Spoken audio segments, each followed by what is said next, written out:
the Christianity,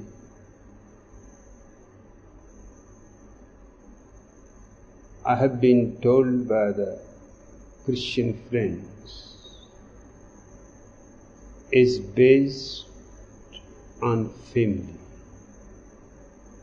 Family is its foundation stone. But family is also the foundation stone of all neurosis, of all psychosis, of all kinds of mental sicknesses,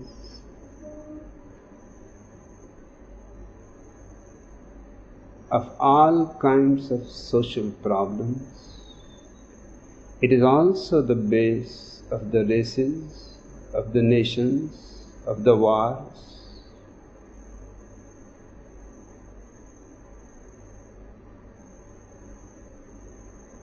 Family has to be understood because it has no future.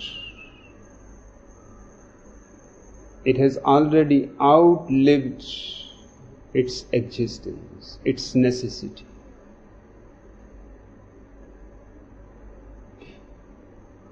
But we have been conditioned, not only Christians but everybody, that family is a great contribution to the world. The reality is totally different. I have to go point by point in detail, because the problem of family is one of the most serious problems. The first thing, the family is a prison. It wants to keep control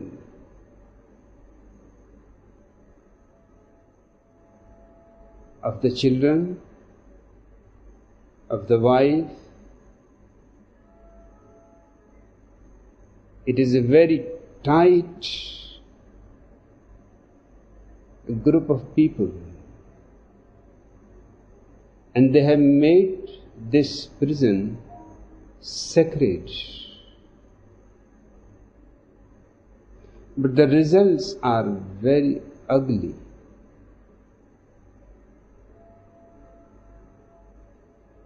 Every kind of imprisonment prevents spiritual growth. What do you think why Buddha renounced the world and why Mahavira renounced the world? In fact, they were not renouncing the world, they were simply renouncing the family. Nobody has said this before. Because how can you renounce the world? Wherever you are, the world is. You can only renounce the family, but all religious scriptures, including Christian scriptures, are continuously lying to the people. They talk of renouncing the world. It distracts you completely from the fact that all these people were renouncing the family, because the family was such that they could not grow within it. The family was programming every child according to its prejudices. If you are born in a Christian family, you will be continuously programmed for Christianity. And you will not ever suspect that your conditioning may be wrong. Your conditioning may be preventing you from going beyond. Just the other night, when the wife and the son of the sannyasin who has died arrived. The son was very much excited the whole day, and he told the sannyasins he would like to come here and live forever. But when he heard me, he freaked out. He told to the sannyasins, I am a Christian and I believe in God and I am not a homosexual. His prejudiced mind could not see that I have not told that all Christians are homosexuals. I had told only the monks and the nuns are homosexuals, are lesbians. This is how people go on missing points. He should have heard in his mind through his interpretation of the programming that I am calling all Christians homosexuals.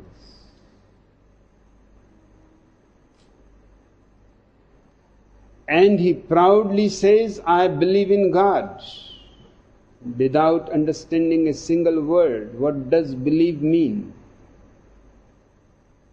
Believe means you don't know. It is utterly in ignorance that people have forced the idea on you, and you carry it as if you know God. A man who believes in God should be ashamed, not proud. Believing is hiding your ignorance. Knowing is a totally different matter. But Christianity and all other religions go on confusing people's minds. They never make the distinction between believing and knowing. A blind man can believe in light, but that is not going to hell. One needs eyes to see the light, and then there is no need to believe. When you know something, is there any need to believe in it? Do you believe in light? Do you believe in the moon? Do you believe in the stars? You simply know. There is no question of belief. Belief arises only for fictions, for lies, not for truth. Every belief system is a hindrance for spirituality. But that young man, I could see at his face, I could see at his eyes, and I immediately inquired that what was wrong with him. So young and has already become dead. His father was younger than him,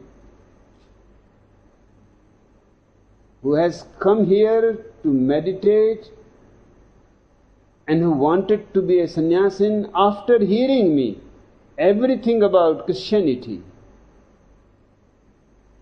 And he wanted to live here his whole life.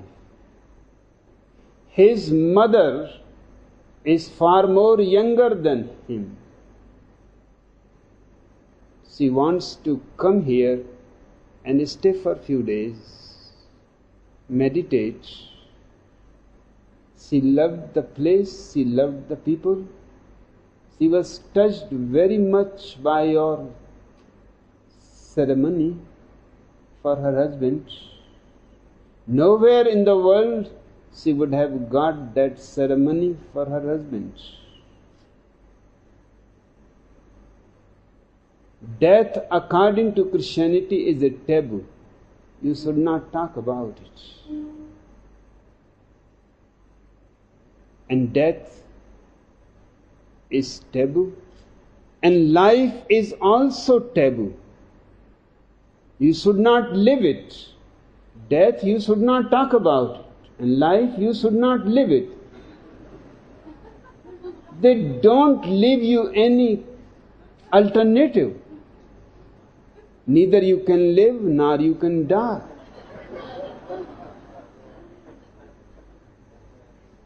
They keep you hanging in the middle, half dead, half alive. This creates schizophrenia. You are not allowed to be total in anything, in life, in death, in love. Only partially involved. A man who is partially involved is only partially alive. The deeper your involvement in existence, the deeper your life. When you are involved totally in life, in death, in love, in meditation, in any kind of thing that you want to do, painting, music, poetry, dance, unless you are totally involved in it, you will never know the maximum, the optimum pleasure, the optimum blissfulness. People are living only at the minimum, just surviving. To be absolutely truthful, just vegetating, just waiting.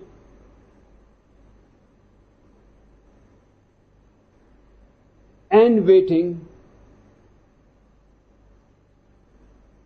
and nothing happens in their life, no flowers blossom in their life, no festivals happen in their life, and their death is as ugly as their life was, because death is the ultimate culmination of your life. If you have lived totally, death is not the end. Death is only an episode, a small episode in an eternal life. You have died many times. But because you have never lived totally, you became unconscious at the moment of death. The fear brought you in a coma. That's why you don't remember your past lives. The coma stands as a barrier for the past lives and their remembrance. And because you don't know your past lives, you cannot understand that there is going to be life after death, that life is eternal. Birth and death are mere episodes. Thousands of times you have been into birth, into death. But when you are not allowed to live totally, when everywhere there is interference from religion, one small boy in the school, of course a Christian boy, was asked the first day he entered the school by the teacher, "What is your name?" He said, "Don't." The teacher says, "It's strange, I have never heard such a name." He said, "I only hear this. Everything, whatever I do, don't. So I think it is my name." But the whole Christianity is doing that to everybody. It is a life negative religion. It does not allow you to live joyously. And the family is the root, because from the family starts the programming. Obviously, Christianity says that it is founded on family. And I know it perfectly well. Unless family disappears from the world, these religions, these nations, these wars will not disappear. Because they are all based on family. The family teaches you, you are a Hindu, and the Hindu religion is the best religion of all. Other religions are so-so. Christianity continues the programming of children, that you can be saved only through Jesus Christ. Nobody else can save you. All other religions are just moralities, very superficial. They are not going to help you. And when a child, alongside his breastfeeding, continuously is fed with all kinds of superstitions, God and Holy Ghost and the only begotten Son of God, Jesus,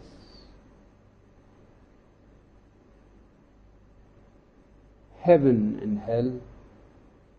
And children are very vulnerable because they have born as tabula rasa. Nothing is written on them. Their minds are pure. You can write anything you want. And every family commits the crime, destroys the individual, and creates a slave. Obedience is the virtue, disobedience is the original sin.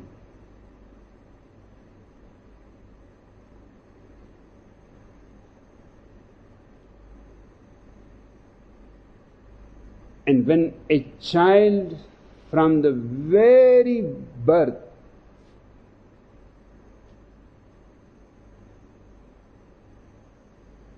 starts being programmed, when he is very vulnerable and very soft, you can write anything. It will go on in his unconscious. You can tell him that our nation is the greatest nation in the world. Every nation is telling that.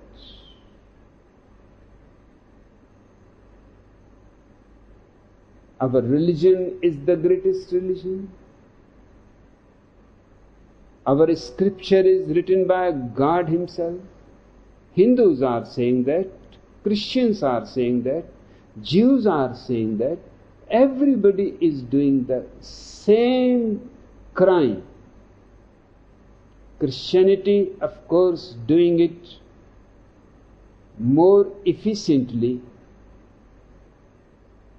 more cunningly, because it is the greatest religion in the world. It uses ultra-modern techniques of programming. It sends its missionaries to learn psychoanalysis, to learn how to program people, how to deprogram people. If a Hindu has to be converted into Christianity, first he has to be deprogrammed of Hinduism. Again the tabula rasa appears. What was written is erased. Now you can write again that Christianity is the highest religion in the world. And there has been no man like Jesus Christ and will never be again, because He is the only begotten Son of God. All wars depend on the family.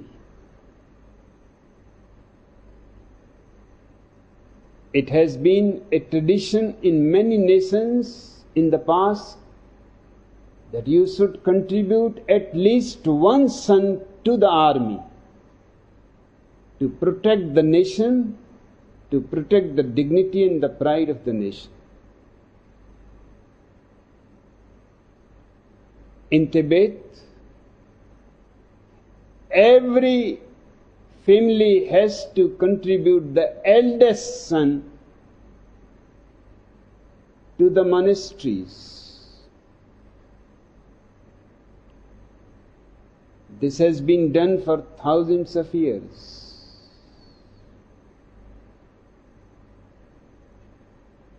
As if the children are just commodities.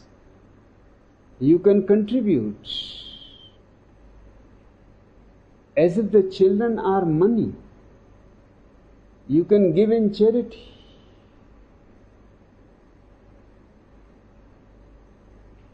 This divided world into different camps because of religion, because of politics, because of nationalities, because of races, they all depend on family. Family is the root cause of mankind's thousands of wounds. In a deeper detail, psychologists have discovered a certain phenomenon they call imprinting. When a child is born,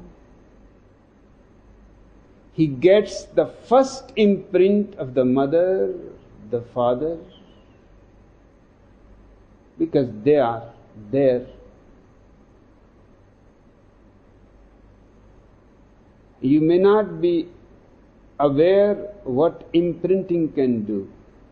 When a scientist was exploring the phenomenon of imprinting, he was standing by the side of a hen's egg.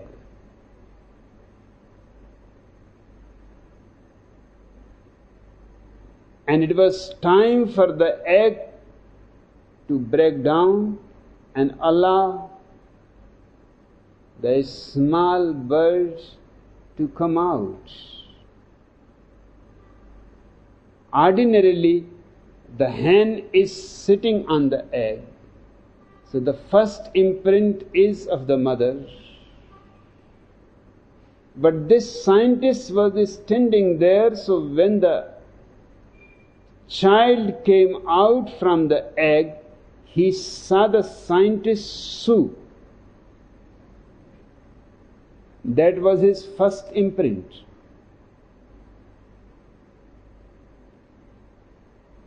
The scientist could not believe his eyes. When the child became younger, rather than falling in love with any woman,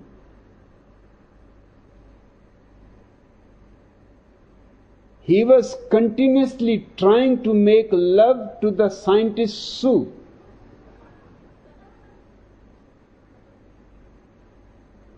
He could not believe what is happening. But he has discovered a great phenomenon, that anything that comes first in the vision of the child is his first imprint. The mother is his first imprint. The father is his second imprint. And if the child is a boy, then he falls in love with his mother. And his whole life he will suffer. All couples are suffering around the world. The reason they know not. The reason is the boy has been imprinted by the mother, and since that time he is looking and looking, searching for a woman who will fulfill his desire, who will be his mother. Now you cannot find your mother again. perhaps something of the mother. Lovers are at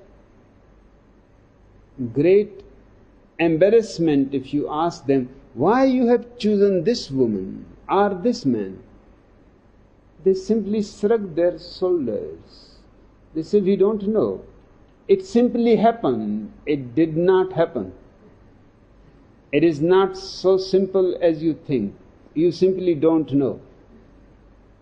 The woman you have fallen in love in some way resembles your mother. In some way. Of course, she cannot be 100% your mother. Perhaps her hairstyle is the same as your mother's. Perhaps her nose. Perhaps the color of her eyes. Perhaps the way she walks. Perhaps the sound of her voice resembles your mother.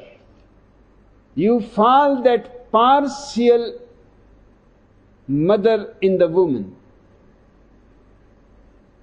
It is your mother calling through the woman to fall in love. It is nothing to do with happening. But it is a partial thing, remember. The hairdo or the nose. What you are going to do with the hairdo and the nose?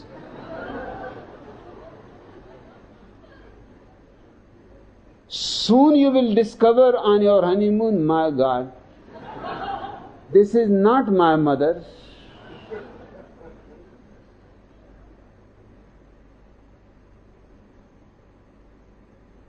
And the girl has fallen in love with you because something of her father resembles in you.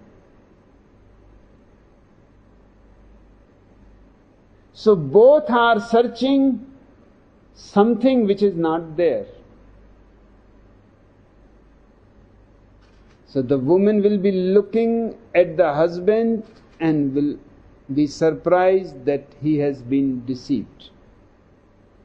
This is not the man she was looking for. Only his mustache looked like my father. But what to do with the mustache?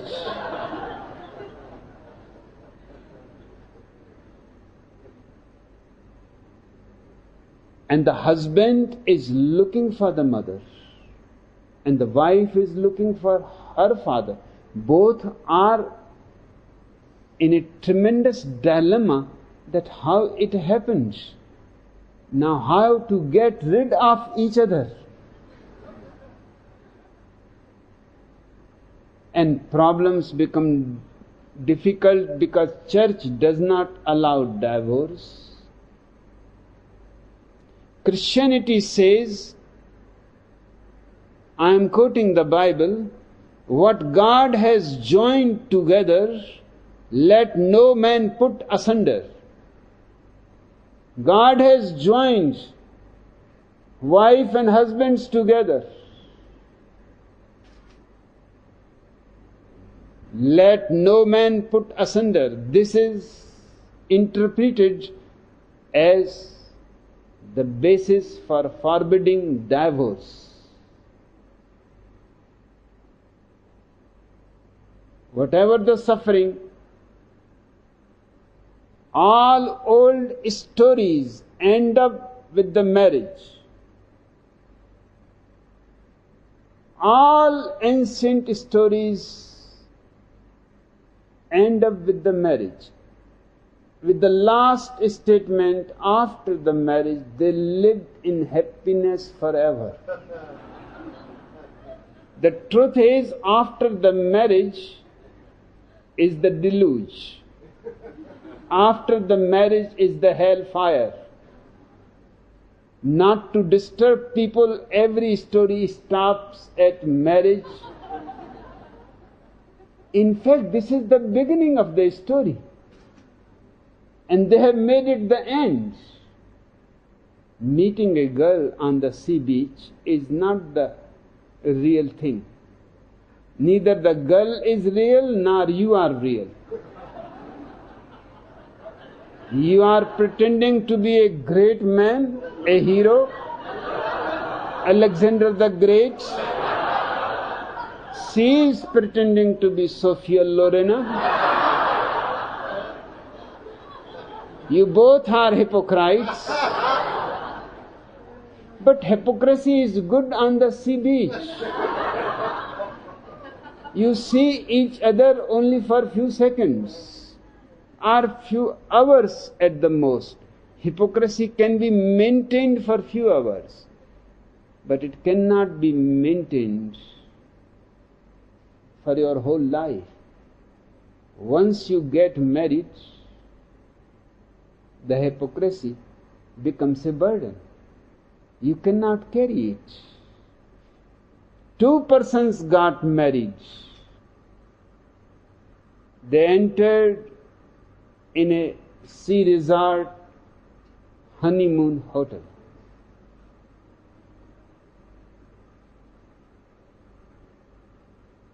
The wife immediately started moving towards the bathroom and told the husband that put the light off. When I come to the bed, I don't like lights on. The husband said, this is a strange thing, because I have to go to bathroom also.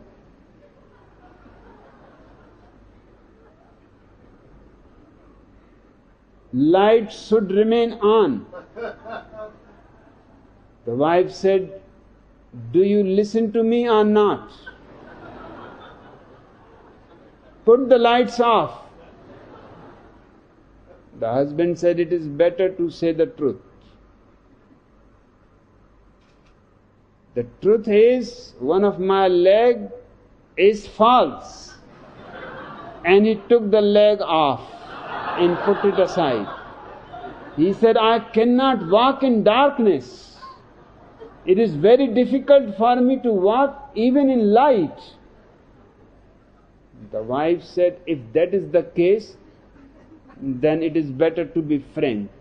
She pulled both her breasts and threw them out.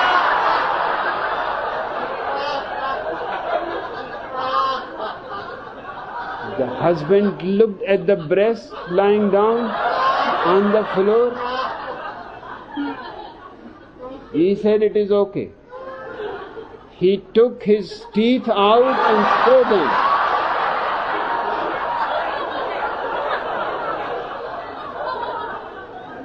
The wife said, you think you are going to win me? She took out all her hairs. She was bald-headed.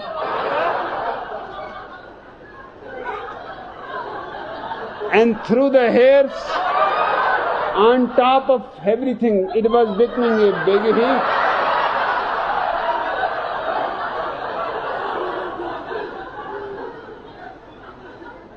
Actually, something like this happens.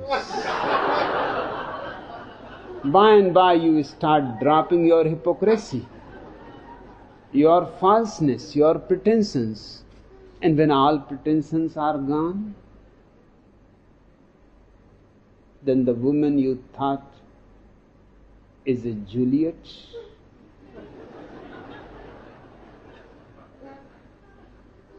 is so ordinary. Not even ordinary, but worse than ordinary, and whom the woman was thinking is a Romeo. All Romeo and the romance is finished. He turns out to be just a chicken.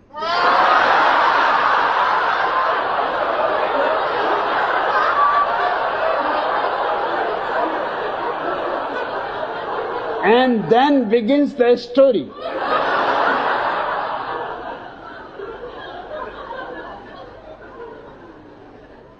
Then it is constant frustration and constant effort to find someone else. But religion prohibits adultery. You should remain confined in your family. I sometimes wonder when Jesus said, love your neighbor, if the neighbor happens to be a woman, perhaps he never thought about the implications.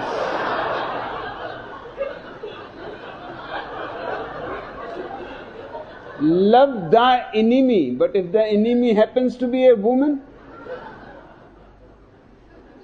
he was not a great thinker or philosopher. Just a poor carpenter's son. What does he know of logic and its implications?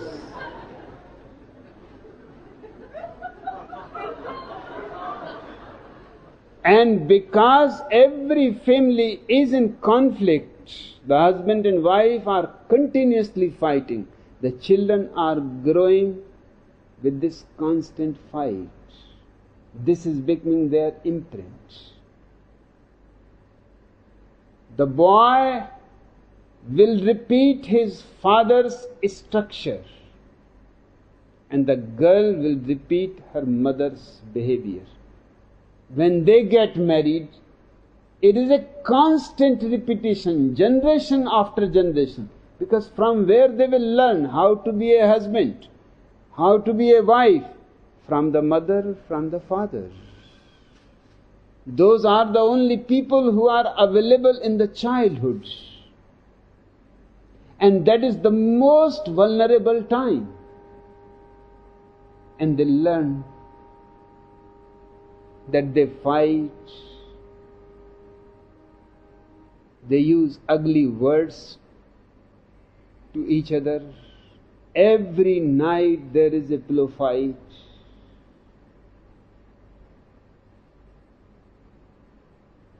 Every day the wife is nagging.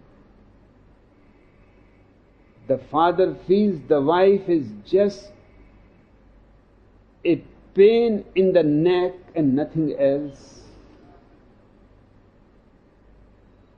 The father tries to remain as long as in the office, and then he goes to the pub.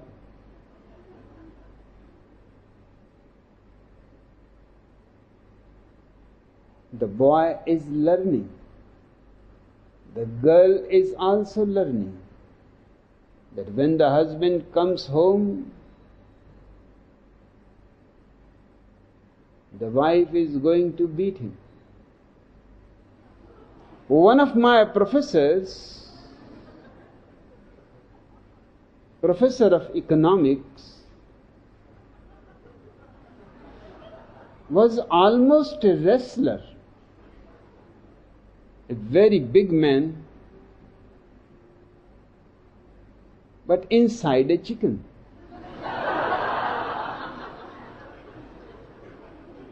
I was very friendly with him. In fact, he has to be friendly with me, because that was the time when the medium of expression was changing. From English it was becoming Hindi. So he was accustomed of speaking English, but many times he will get stuck with some word, and I was his only hope that I will supply him the right word in Hindi. I used to give him right words. Once in a while I will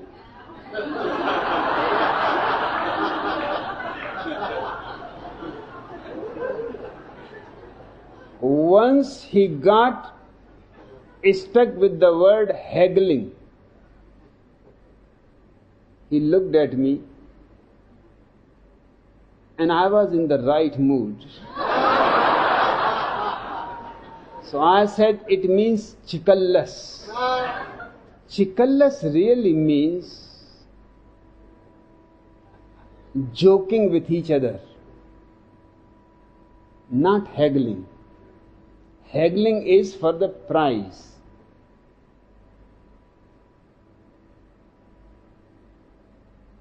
So he started using the word chikallas. that when you go into the market and you start chickaless, and the whole class will laugh.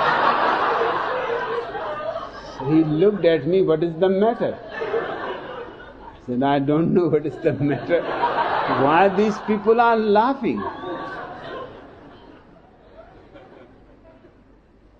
He said, something is there, because whenever I say chickaless, they start laughing.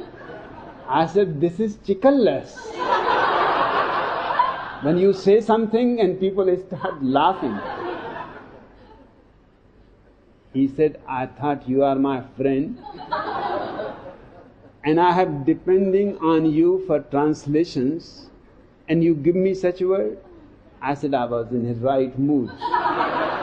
When I am in a right mood, you should not ask me anything.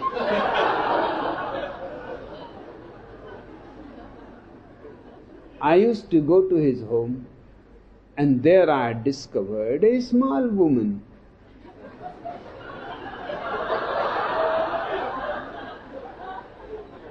And he used to tell me that my wife beats me. He was almost proud of it. He used to speak in the class and show that she has hit my hand. One day he showed his back that the wife has hit with a stick and there was a blood mark. And when I saw his wife, I said, you could have killed her any time just by your hands. He squeezed all the juice.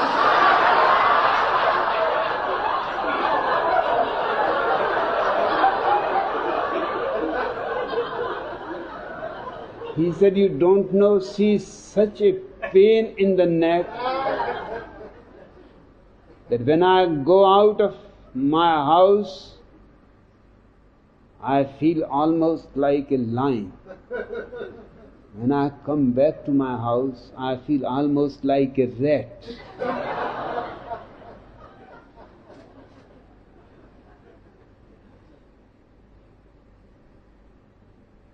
Children are watching very carefully what is happening all around them.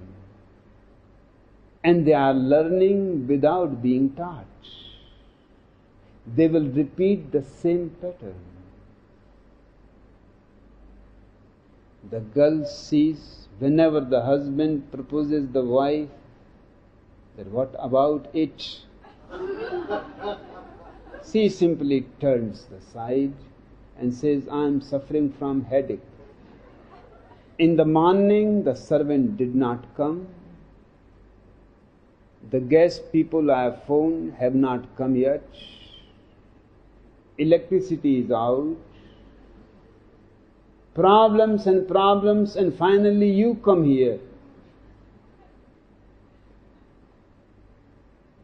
Just go down to your bed and sleep. I am suffering from headache. The girl is learning, watching carefully how to behave with the husband, how to control the husband. The boy is trying to learn how to control the wife, how to control and possess the wife. They are living in a battlefield, not in a family. There is no family anywhere. These are simply battlegrounds where man is fighting the woman is fighting the man. This professor of economics asked me, can you suggest me something what to do? She refuses to make love to me. Always headache. I said, I will give you the medicine. I give him 2 aspirins. He said, what do you mean? I said, you do one thing today. Don't tell her that what about it. You just give her 2 aspirins and a glass of water and tell her, take it please, and see what happens. He said, you are trying to get me into trouble. said, you try. The wife was surprised because it was so new and original idea, and she did not believe that this idiot, her husband, can have any original idea. But she could not say that now she is having headache. 2 aspirins are enough to remove the headache. But she asked him, who has told you this? And as I told you, he was a very afraid man. He told my name. So next time when I went to their house, the wife took me aside. He said, don't give him any original ideas. Let him remain an idiot. Everything was going good. Now he comes every day with 2 aspirins. Whether I have headache or not, I have to take aspirins. Since you gave that idea to him, he carries aspirins with him, and before I can say headache, aspirins are presented to me. And I have to swallow them because I have been deceiving him continuously. Because what kind of love is this? You don't allow the woman to move. If she moves, she is a prostitute. If she enjoys making love to you, that means she is not a virtuous woman. You want the woman not to move. That's why missionary posture is used. Woman underneath and the beast on top of her.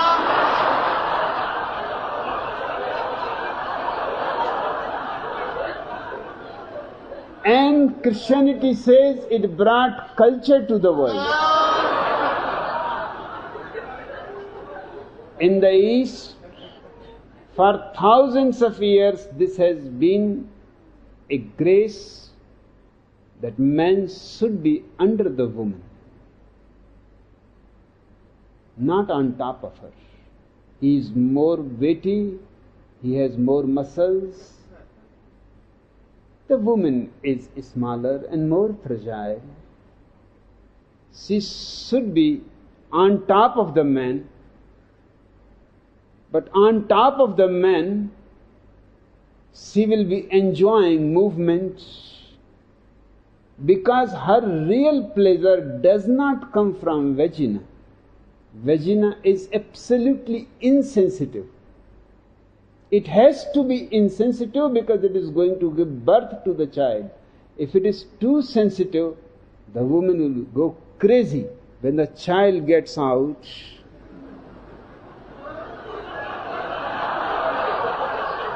The vagina is absolutely insensitive. There is no feelings. It is a small clitoris on top of the vagina, which gives her pleasure, but that is possible only if she is allowed to move.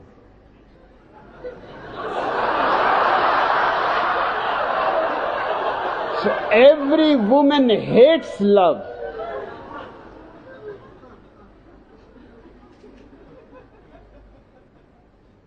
And man understood it very early in primitive days that he is not really as competent sexually as the woman. A man can have only one orgasm. For the second orgasm, he will have to wait according to his age.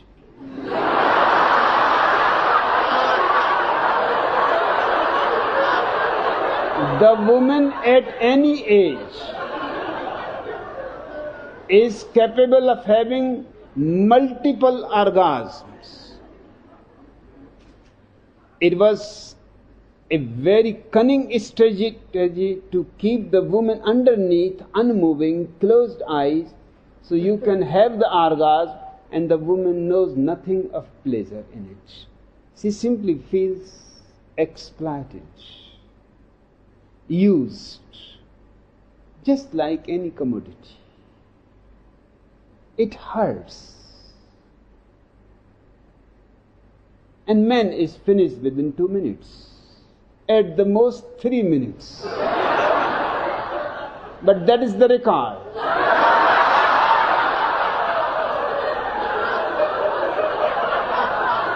The woman has not even started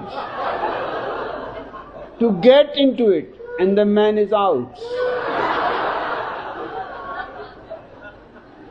Naturally, she hates. Naturally, she goes to listen to the monks about celibacy. She touches the feet of the saints that you are great people who live in celibacy, brahmacharya. And there is my husband, an idiot every day. And I am tired the whole day working, taking care of children, taking care of the kitchen, taking care of the clothes, taking care of the house, of the servants. I am continuously tired, and he comes, and all that he wants is to make love. And after making love, that is 2 minutes, average, he turns to the other side and goes to sleep and starts snoring. When the man is snoring, the woman is crying and has tears. Because what kind of life is this? He has no respect for her. She is simply being used. And when used, she is of no more importance. And Christians say this is culture. The Eastern scriptures of Tantra know what culture is. They make it a point the man should always be under the woman, so he can remain static. If he remains unmoving, then he can remain without ejaculation for as long as he wants. Not 2 minutes, not 3 minutes. And the woman should be on top and allowed to have as much joy of movement. So her clitoris gives her great orgasms, multiple, one after another. She starts groaning, moaning, shouting. All kinds of gibberish. But only then she is happy. Seeing this disparity, that the man can have only one orgasm and the woman is capable of having multiple orgasms, man simply dropped the idea because multiple orgasm is dangerous. He cannot cope with it. So keep the woman static so she never comes to know that there is anything like orgasm. I don't think in India you can find 1% women who have known orgasm. I have asked hundreds of women. They don't know what orgasm is. Even in the West, only within these 30 years, 20% women have started having orgasm. Still 80% are old-fashioned. They still belong to the church and they still believe in the Bible. They still listen to all kinds of nonsense called sermons.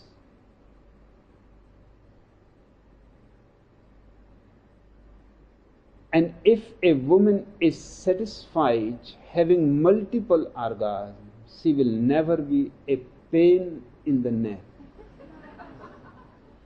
She will love you. She will rejoice you. She will celebrate you. She will wait for you. She will prepare better food, better clothes.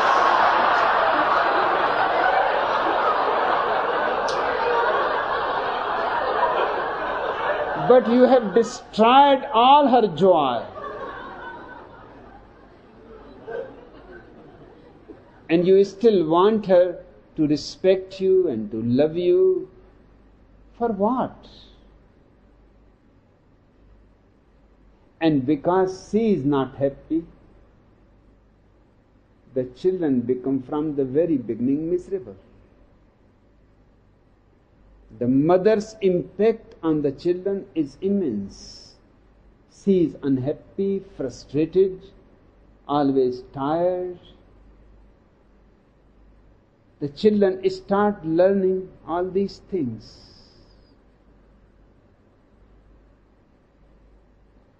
And they will repeat the same things in their life. Now, it is now a well-established psychological fact that every boy loves his mother, every girl loves his father. That is absolutely natural. The other sex is attractive. But because the girl loves the father, she starts hating her mother, because she is keeping control, complete control of the father. And as the girl grows older, she does not allow any intimacy between the father and the girl. She is standing in between. She is afraid. And she is not wrong. Because the father, for the first time when his daughter becomes 16 or 17-year-old, remembers how his wife used to look. This was the woman he had fallen in love. Because the daughter looks almost like his wife when he had fallen in love. She was 17. The same is true with the boys.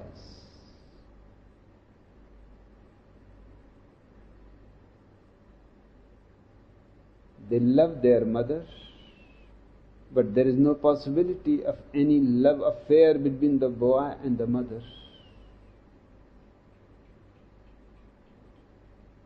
The second opportunity is sisters which look like the mother and younger, but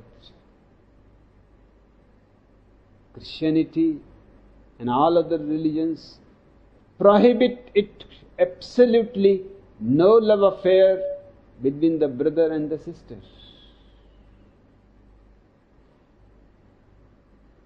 So every child, whether girl or boy, they grow up in a miserable situation. And the misery deepens at the age 14. The girls become capable of giving birth at the age 13. They are always 1 year ahead the boy. They become more intelligent 1 year before the boy. Boys become sexually mature at 14. Once they are sexually mature, they are prohibited by the Christian church, by all other religions, not to have any contact with any girl. So boys have their hostels, girls have their hostels, guarded. Nobody can enter into girls' hostels. No girl can enter into boys' hostels. Naturally it creates perversion, the same perversion that is created in monasteries and nunneries. On a wider scale, boys become homosexuals, girls start becoming lesbians, because the energy is now arising to such a peak. By the time the boys and girls are 17 and a half, they have reached to the ultimate peak of their sexual energy. Now there will be decline. That is the best period to make love. That is the best period to reach to the greatest orgasmic experiences. And this you call society, this you call civilization. And it is cutting human beings from their very roots, from all kinds of joys. If it was me to decide, 17 and a half, every boy and every girl should be allowed to make love. And particularly now, when pregnancy is not necessary, there is the pill, the greatest revolution in the whole history of man, which has made the woman equal. Pregnancy was her slavery. Pregnancy was her dependence on the man. But the pill for the woman was not 100% proof, because the woman may not be thinking to make love tonight. She may not be taking the pills. Husband may be out, and he suddenly comes back, and the human mind is such, it always takes chances that just one night without the pill, you are not going to get pregnant. You always don't get pregnant. It is only once in a while. But people get pregnant even though they were hoping that they will not get pregnant. The Christian church is against abortion. Just few days before, the Christians marched in America to the Senate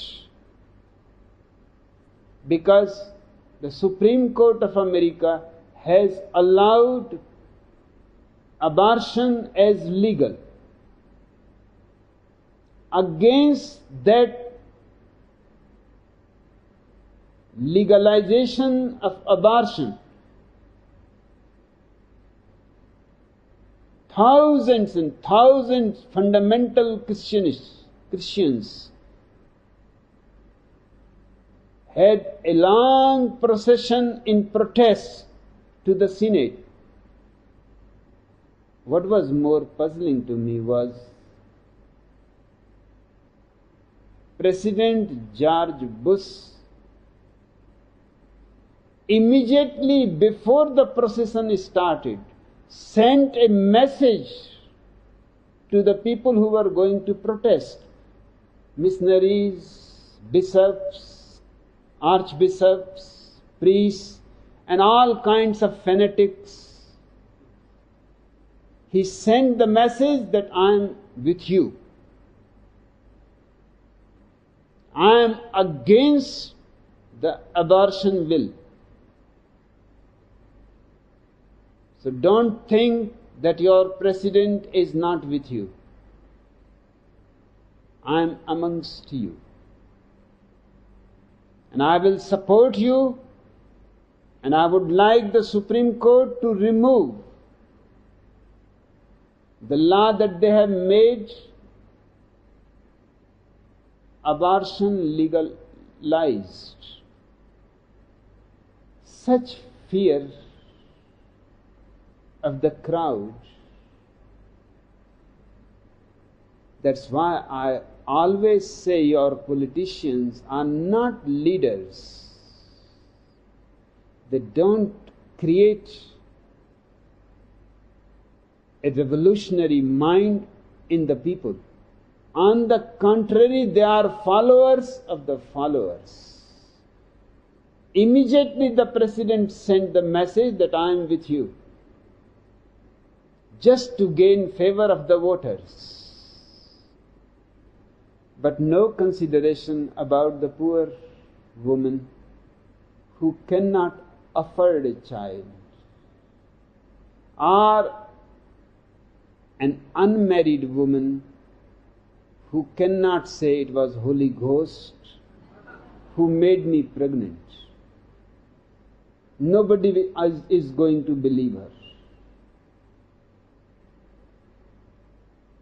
And if a woman gives birth to a child while she is not married, her chances for marriage become almost nil.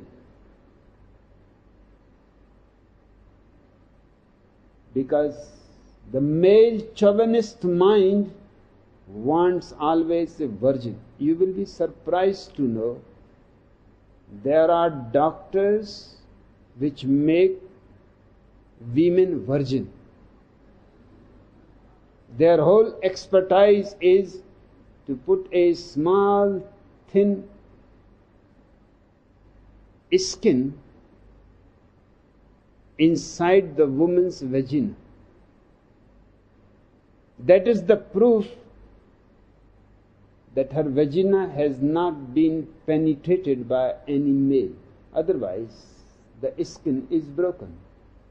But the skin can be broken just by riding on a bicycle.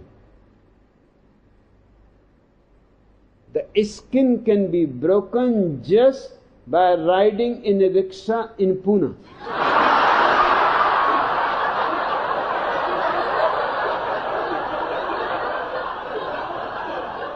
It does not need any male partner. The road will do the thing.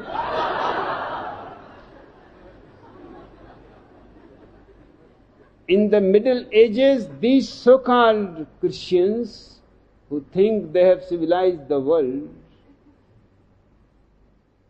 not only the skin has to be intact, but blood should come out. So the doctors used to fix the skin and a little blood behind the skin, and the man who has married the woman proudly the next day will sew the bed sheet with blood. Friends gathered, families gathered to see whether the woman is virgin or not. And it was great pride for the man that I have got a virgin woman. What is great in being virgin? It simply means unexperienced.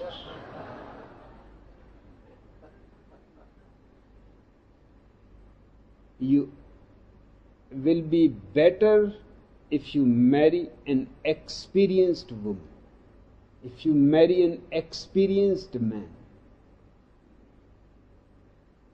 Experience has a value.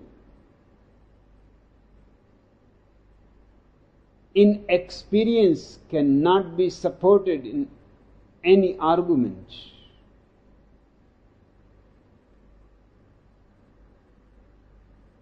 This family that Christians think is their foundation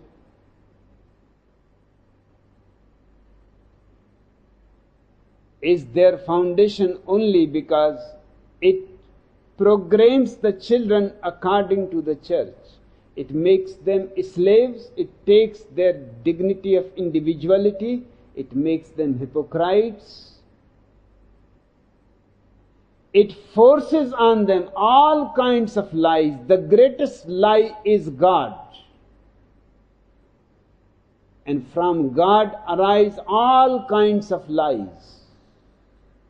The only begotten Son, Jesus Christ, will not be there if there was no God. Fiction. Hell and heaven will not be there if there was no God who is going to give punishment and reward.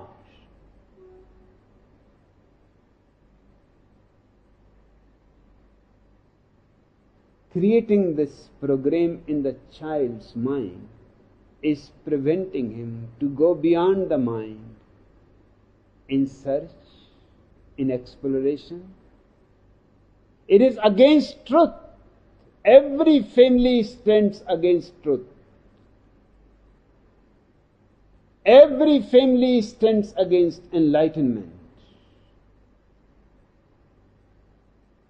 That's why I say, for the first time in the whole history, that Buddha and Mahavira had not renounced the world, they had simply renounced the family.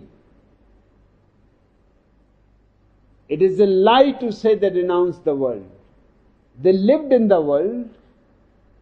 They moved with thousands of disciples. That was their world. They moved into cities. They preached and taught meditation to people. They had not renounced the world. They were trying in every way to help humanity evolve into consciousness. They were not against humanity. They were not against human consciousness growing as high as the stars, as deep as the Pacific Ocean. All that they have renounced was the family. Because the family was not going to help them meditate. Many sannyasis have been reporting to me that our families don't allow us to meditate. They say this is simply wasting time. Closing your eyes and sitting in a lotus posture, whom you are deceiving. Just do some good work. Serve the poor.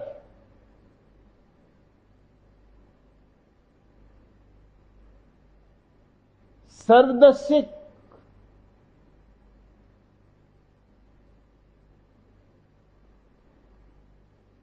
If one wants to meditate, one needs a seclusion. One needs no interference. In the beginning, at least, when meditation becomes a ripe fruit in you, then there is no problem. Then you can meditate in the marketplace. You can meditate anywhere once you know the secret. But before you have known the secret, every disturbance brings you out.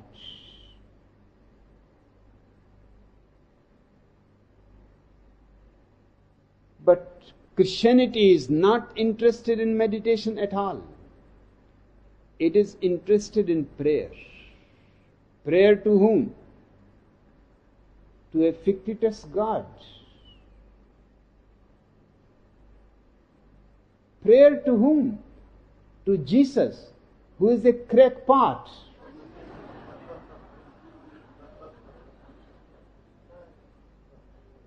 And no prayer is ever heard.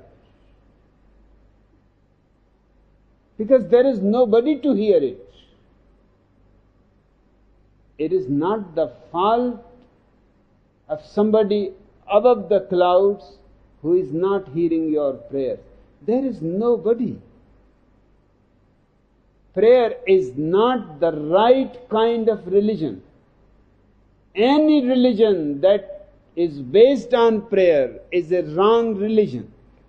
Only religions which are based on meditation have some quality of religiousness, because meditation takes you inwards to your very foundation of life, to the source of your consciousness. And prayer is simply insane. Raising your hands upwards, and there is nobody. And when people talk to nobodies, you call them mad. If somebody is talking to nobody, you will immediately take him to the hospital. That something is wrong with this man. He was standing under a tree and there was nobody, and he was talking and having good dialogue. And what Christianity is doing and what other prayer religions are doing, talking to nobody. These are insane people which need psychiatric help. And because every family teaches you hypocrisy, you become schizophrenic. You have your individuality repressed by a personality given by your family. You are divided into two. You will remain always in conflict, fighting within yourself with yourself. You will become two. You can become many. It depends. I was staying in a family. They had only one child, a beautiful child. I was sitting in the lawn. The child came and sat by my side. I asked him, what you are going to become in your life? He said, I don't know. My father wants me to become the doctor. My mother wants me to become the engineer. My uncle wants me to become an actor. My second uncle wants me to become a politician. They are all driving me crazy. And they are all fighting. And nobody is asking me, what do you want to become? You are the first person who are asking me. I said, what do you want? Just tell me. He said, I have not figured it out. I said, then don't listen to anybody. Your father, your mother, your uncles, your brothers, don't listen to anybody. Wait till the time comes when you have to choose. Go into the library and look into different subjects which attracts you more, which seems to be having a certain harmony with you.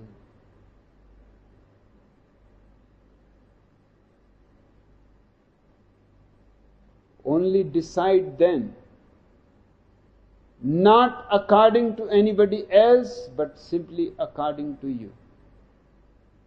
The boy stood up, he smiled. He said, I really want to become a guitarist. In my neighborhood, there is a man who plays the guitar. But don't tell anybody. I said, that's perfectly good. Forget all about being a doctor. There are enough.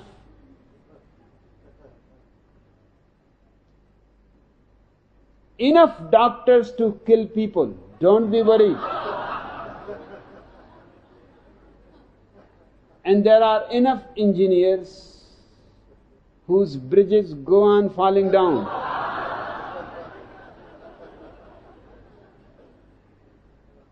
To be a guitarist is absolutely innocent. I will not tell anybody, but you remain firm. Those people will manipulate in every way. My father loved me too much, but they think it is love. He wanted me to go to a science college, either become a doctor or become a scientist or become an engineer, but first go to the science college, first graduate science and then move into a specialization. I refused. I said, I know your love, but I know also your love is unconscious. You simply want your ambition to be fulfilled, that your son is a great doctor, a great scientist or engineer.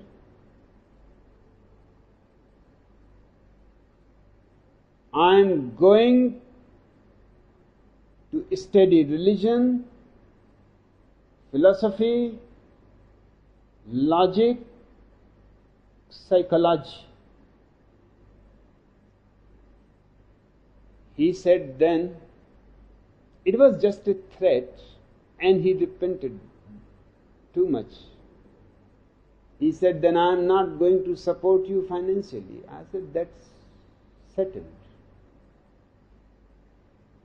It is obvious. I am not following your idea. Why you should support me? In fact, even if you change your mind, I am not going to take any support from you.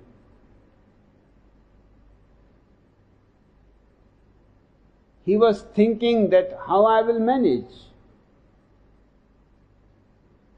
Perhaps I will drop my idea, because he said that philosophy. Even in the universities India has 100 universities, 100 philosophical departments, and there are many universities where the whole department is empty. 4 professors and not a single student. So what you are going to do? I said, I understand. I am not going to do anything. I am not going to use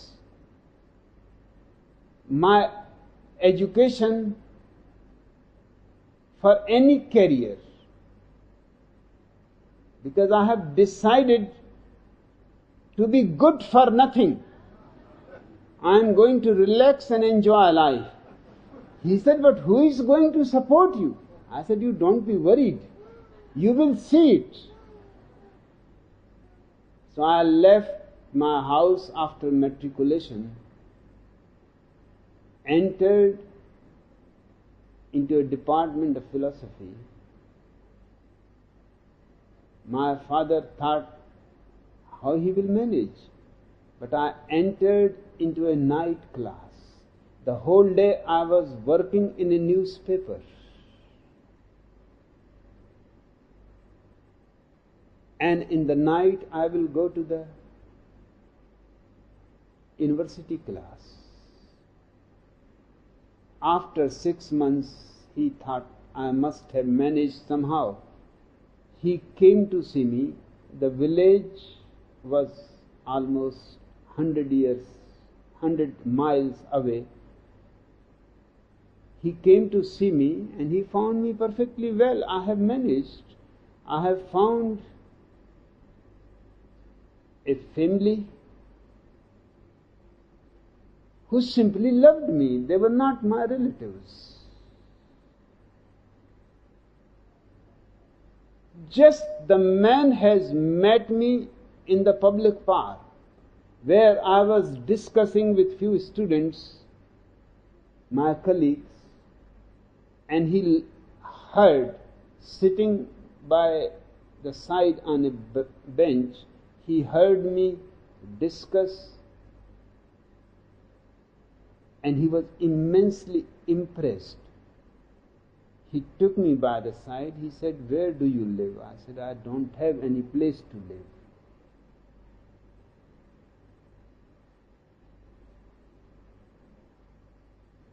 He said, I have a big house.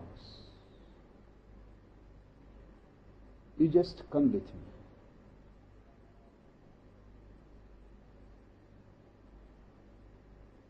And when he saw the situation, what I am doing the whole day, I am working in a press, and the whole night, first part of the night in the university and second part with my own books, not the textbooks. He said, you will fall sick. Don't be worried, I have enough money.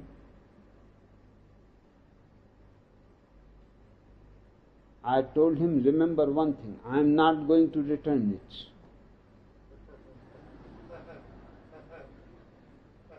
He said, that is settled. I said, think twice. It is a question of 6 years.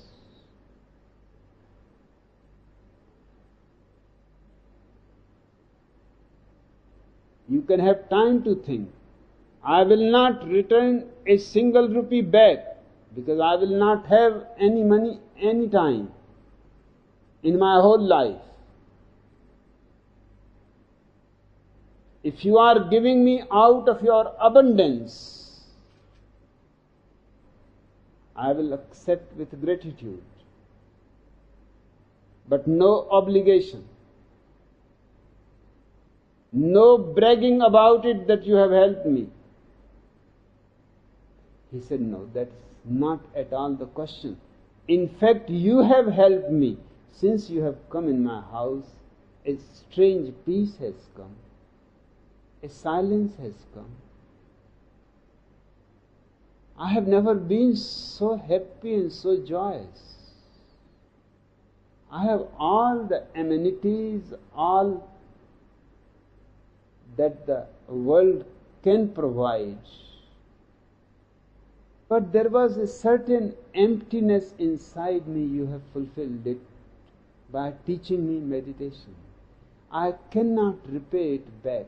Whatever money I spent on you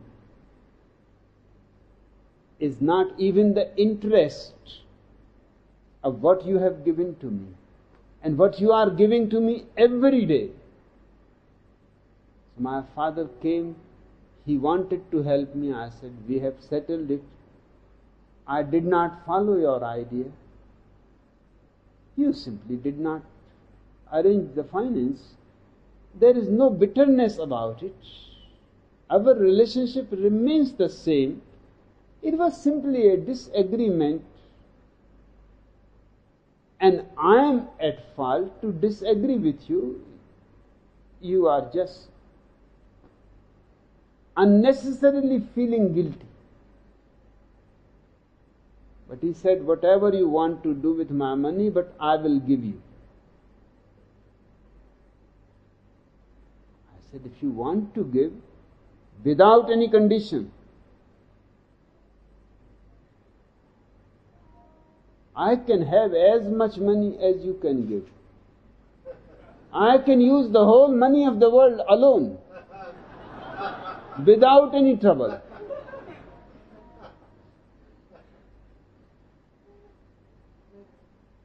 He used to send me money, and that money helped me to purchase as many books as possible.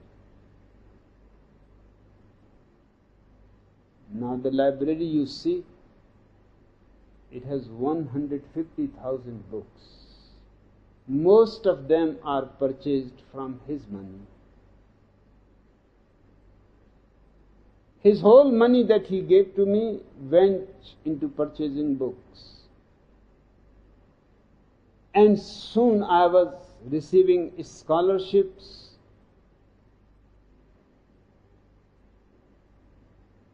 That whole money went into books. Soon I was having friends all over India, and I was purchasing everywhere, in Pune, in Bombay, in New Delhi, in Amritsar, in Ludhiana, in Calcutta, in Allahabad, in Varanasi, in Madras. All over the country I was purchasing as many books as possible, as much as the friend with whom I was staying could manage.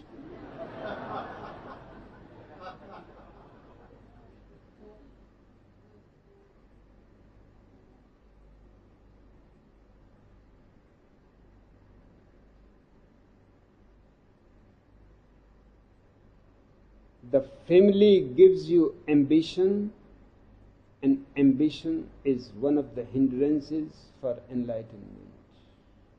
It gives you desires, it gives you a longing to be successful,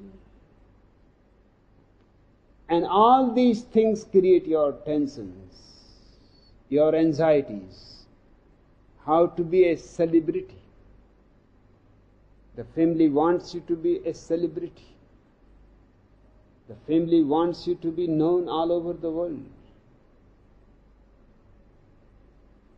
The family wants you to be the richest person. The family wants you to be the president of the country. All these ambitions the family creates without knowing that all these ambitions are creating a mind which will remain continuously in anguish, suffering. Only one man can become the president of the country. What about 900 million people in this country? They are all failures. This is ugly situation to keep people feeling they are failures, unsuccessful, inferior to others. Family is the base for all pathology. I would love a world where family is replaced by a commune. Psychologically, it is more healthy to have a commune where children are not possessed by the parents.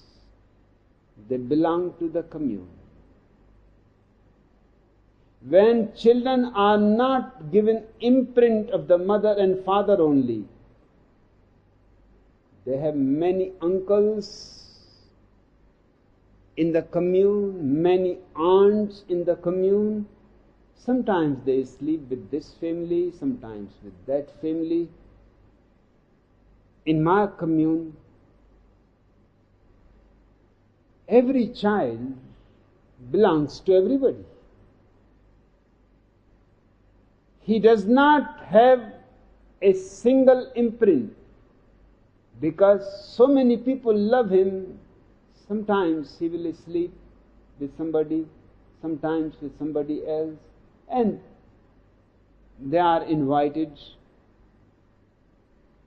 Now Siddhartha has come back with a girlfriend. When he has come for the first time, he was so small but so intelligent that he rarely stayed with his mother or father. I will ask the mother and she will say, I have not seen her for 15 days. He stays everywhere. With anybody who invites him, he goes. He used to have money from anybody. Just give me 10 rupees.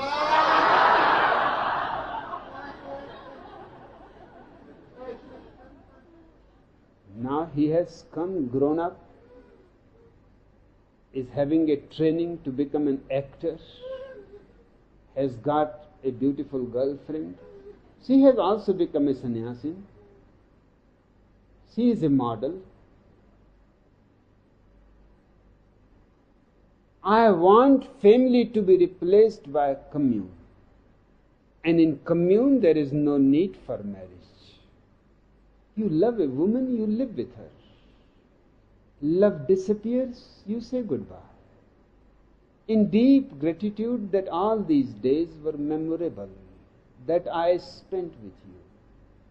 All these days I will carry in my mind, in my memory, as a beautiful fragrance. They will haunt me like a dream, beautiful dream. But now, it is time for us to depart joyously. From now onwards, we will be friends.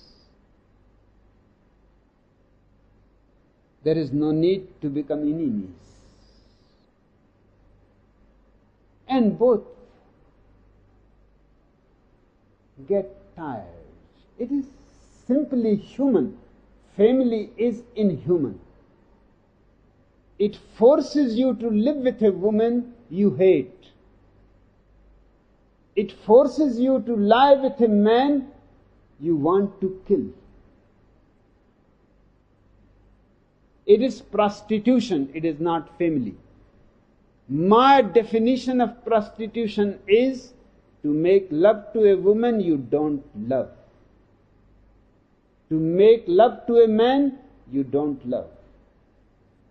Then it is simply a long-term prostitution. A prostitute is available to you only for one night. You pay for it. Your wife is available to you for your whole life. You pay for it. It is an economic arrangement, financial. You have purchased the woman for the whole life. In a commune, there is no need of a marriage.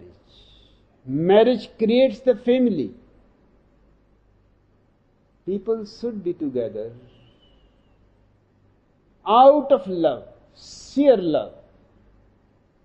And the moment they feel the love is no more there, and now hanging around each other is creating tension and anxiety,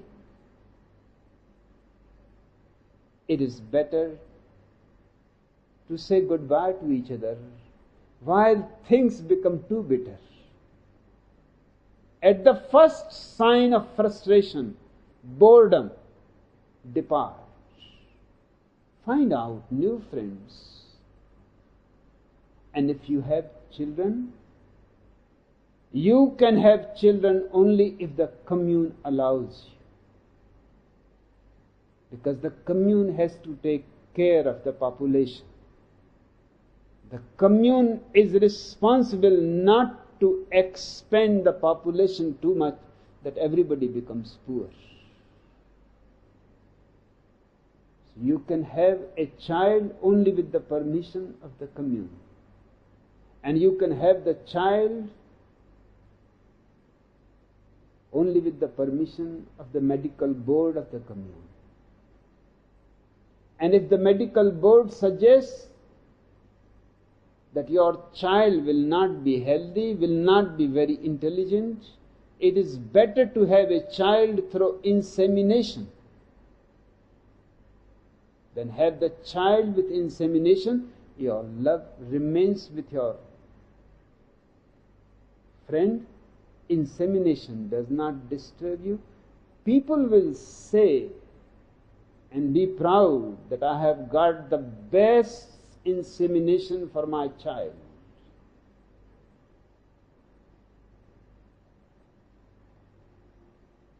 The best semen. You can even ask the medical board, what kind of child? A genius?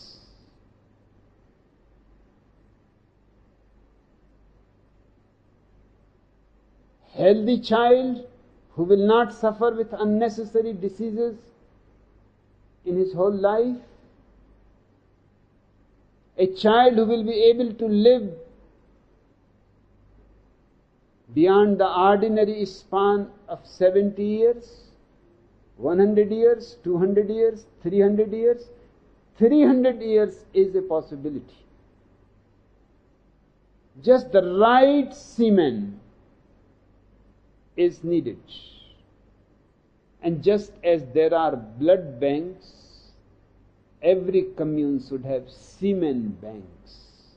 And medical experts should find out different qualities of different semen cells, categorize them,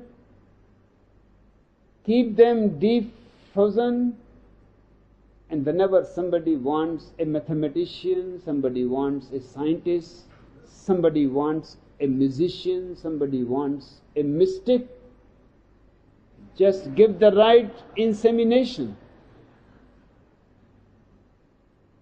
and the child will belong to the commune. So you need not be worried what will happen to the child. Our children are keeping people together, although their love is long way back finished. I have told you the story of a man who was 95 and a woman who was 93 went to the court. They wanted divorce. The judge looked at them and he said, "Your 1 foot is in the grave and you want divorce? If you wanted divorce, why you did not come before?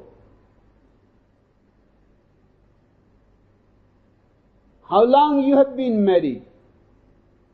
They said, "We don't exactly know, but maybe 60 years, 70 years.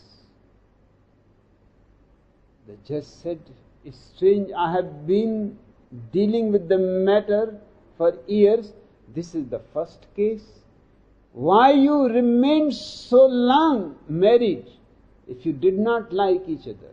They said, "Yes, from the very first day we did not like each other. But we had to remain married because of the children." So the magistrate asked, "What happened to the children?" He said, "They all died. Now we are free and we want the divorce immediately. Just 2-3 years maybe, but to live in freedom. Just even 3 years is enough, a taste of freedom. At the last moment, fortunately all children have died. It is children who are keeping the family together, because where the children will go? What will happen to the children? If the commune takes the responsibility of the children, from the very beginning, the children should move to the commune's hostel. They can come on holidays to be with their parents, or to be with their uncles, who will be thousands, with their aunts.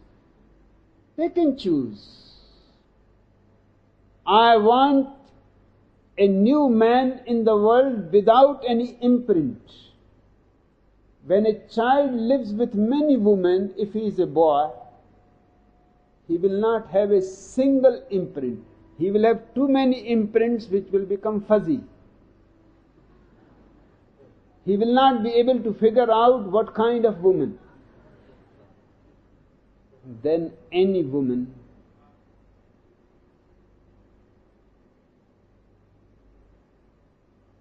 can be a tremendous satisfaction. Then love affair can last beyond the honeymoon.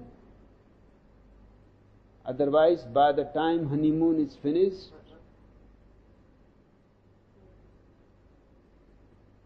love is finished. Just see, when people are going to honeymoon with suitcases, just married,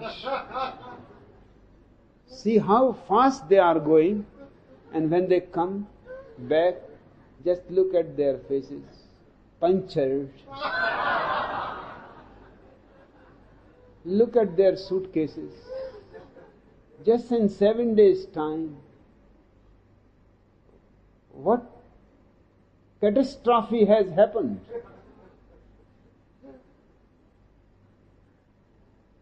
I am against the family and I am for the commune. And family dispersed, church will die automatically. Nations will disappear automatically. Races will disappear automatically. The world can become one only if there are communes, not family. And the last thing that I want to say about Christianity, because this is the last lecture of this series, is about a man I have loved very much through his writings. Thomas Merton. He was a Trappist Christian. He studied in many seminaries in different theological sects of Christianity and finally ended up with the Trappist monastery in America. It is the most arduous, self-torturing kind of sect. It is really a trap. Once you got into the trap, it is very difficult to get out of it. Thomas Merton was a world-famous writer. The chief abbot of the Trappist monastery was very jealous of him. He wanted somehow to prevent his writings.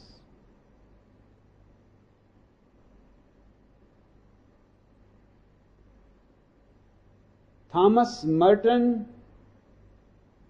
lived for many years in the Trappist monastery but could not find any way to his inner world, which was his interest. Everything was just outward discipline. And a strange kind of torture. I have told you the story of a Trappist monastery. A man entered in the monastery. The abbot said to him, "This is our rule in the monastery. You can speak only once in 7 years.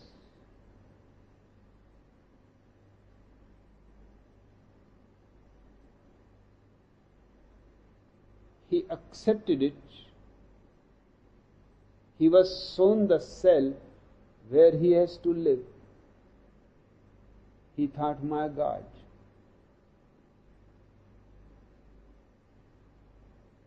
the glasses of the windows were broken and the cell was a very small cell.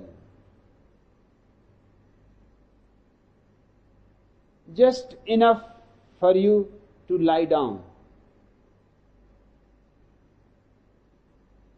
Rains came and the water will come inside, and he was suffering from cold, sneezing, and all his clothes were wet,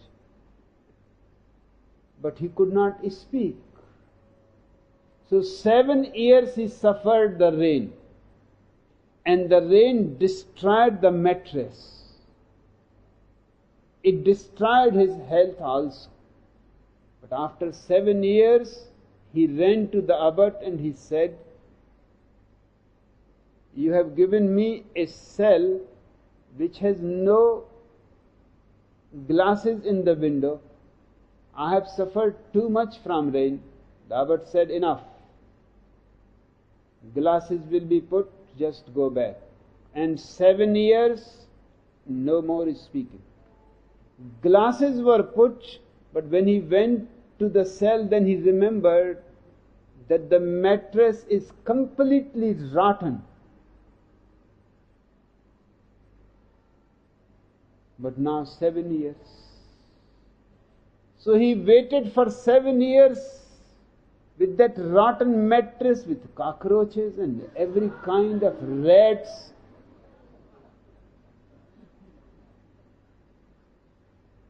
But 7 years passed. They were too long, longer than 7 years used to be. It was almost eternity, suffering all those cockroaches, lying down and they are moving on his face. After 7 years he went running to the abbot and he said, "You put the glasses. But I forgot to tell you at that time that the mattress is rotten and cockroaches and rats and every kind of animal is moving inside.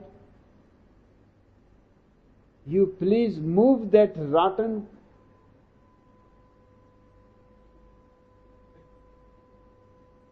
and remove all the cockroaches and rats."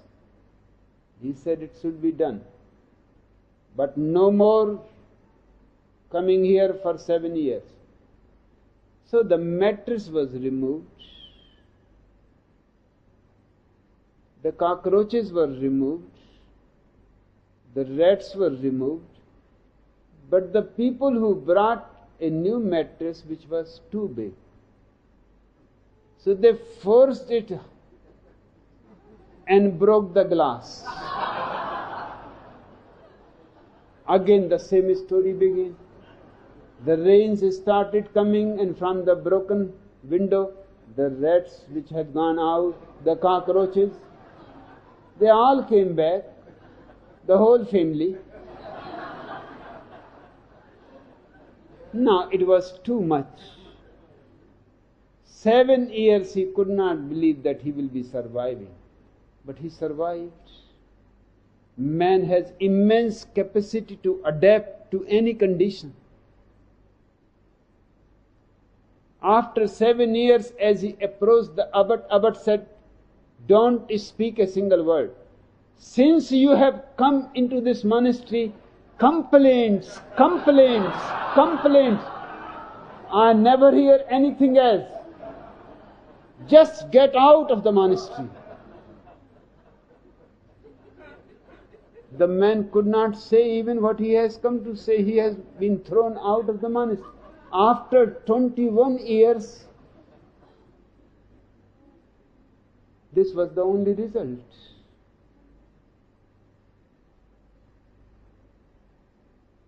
Thomas Merton was a genius, intelligent man. And because he was world famous, and he was writing books on Zen, I have been looking at his books because for 15 years I have not read anything. It is before 15 years when I used to read his books.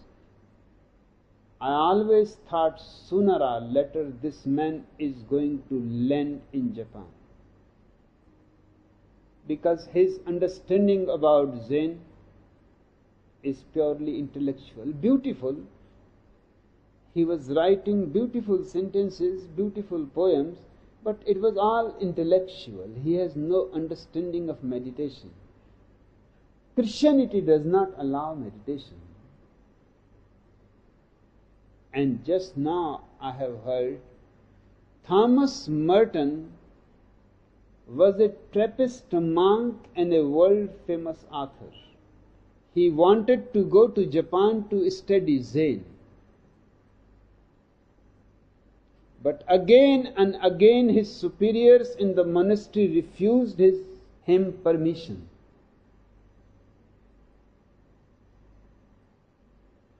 Do you see the comparison between Zen masters? If a disciple asks to go to another monastery, he is welcomed by the master. Be richer, find anywhere the truth. The question is truth, not me or monastery.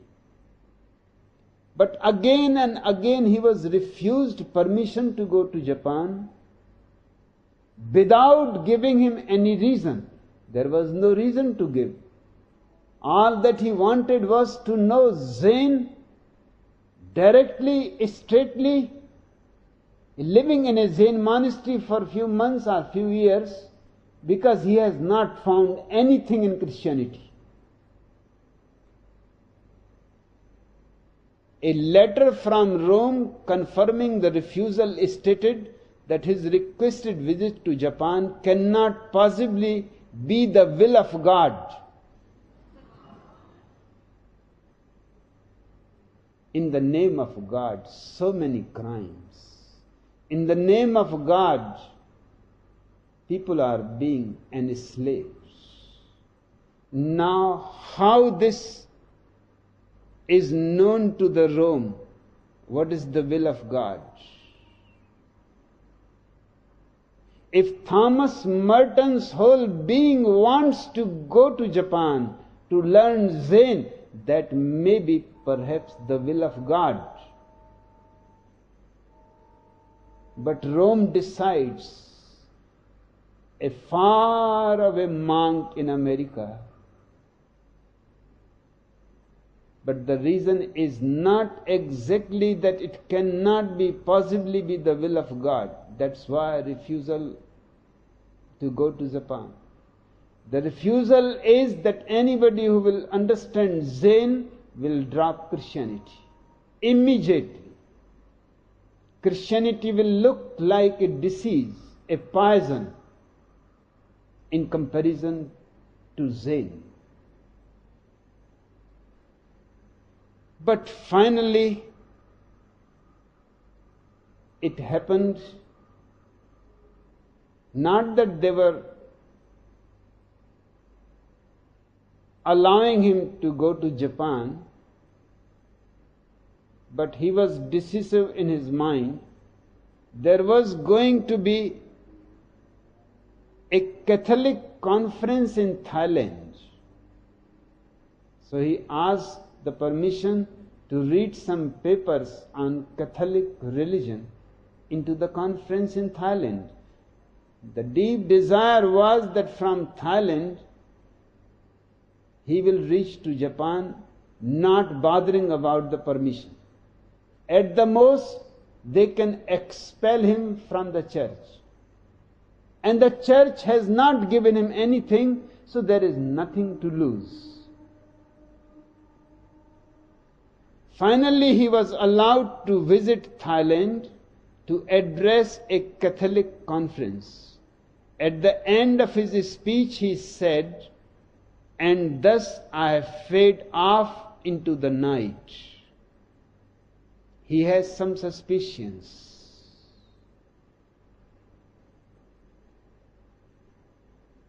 Some suspicions that they may poison him, they may kill him if he tries to go to Japan, because the whole conference consisted of Catholic monks, and they were all informed that keep an eye on Thomas Merton.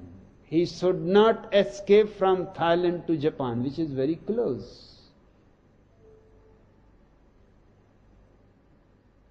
At the end of his speech, he said to the conference, "And thus I fade off into the night." A few hours later, he was found dead in suspicious circumstances in his room.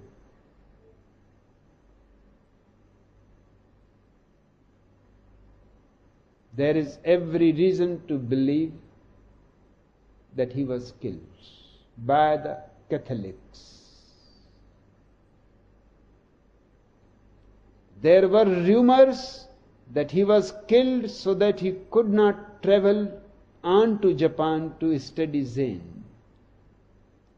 Circumstantial evidence shows that the rumors may be true. No autopsy was done on the body, which is a regular process. and particularly in the case of suspicion. He was perfectly healthy. He addressed the meeting, and just within 2 hours he was dead. And he has made the indication that perhaps I may fade off into the night. No autopsy was done on the body, and it was not embalmed, which is a regular procedure for Catholic monks, Trappist monks. Their bodies have to be embalmed.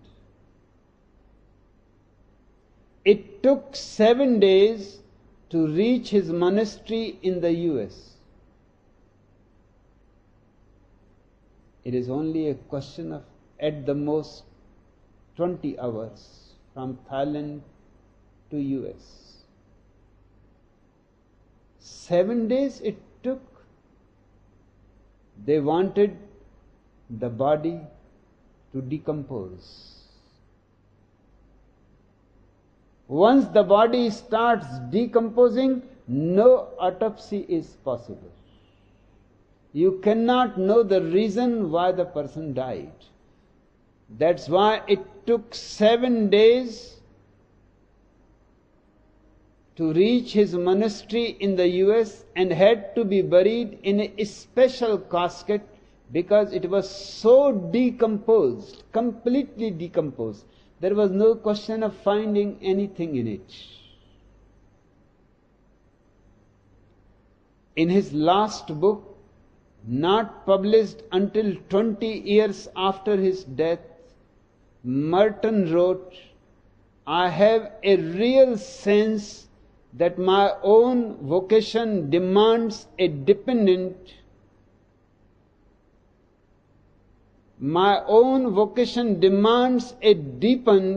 and experiential study from within, as well as Japanese and particularly Zen experiences."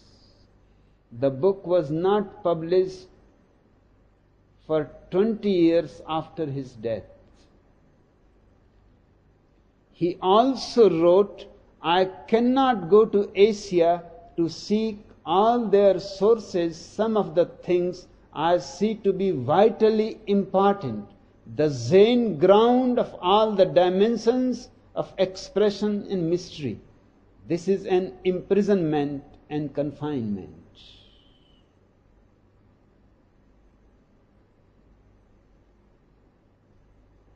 With this I end my arguments against Christianity. And with this I discuss the last sutra of Zen. Yakusan once asked his disciple Ungan, "I heard that you know how to deal with the lines. Is that true?" Ungan replied, "Yes, it is." Yakusan asked, "How many of them do you get and deal with?" "6, Ungan said.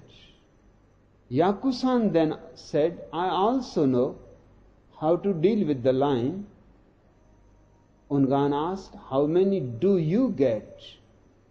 Yakusan replied, "Only 1. Ungan then commented, "1 is 6. 6 is 1. Now it is a very mysterious anecdote. But once you understand the symbology, it becomes absolutely simple. There are 7 chakras in the human body. In Zen, they are called the 7 lines. The first chakra is the sex center. The second chakra is just below the navel, which is called in Japanese hara. And if somebody wants to commit suicide, which in Japanese is called harakiri, he simply pushes a knife into the hara center. That is the simplest and without pain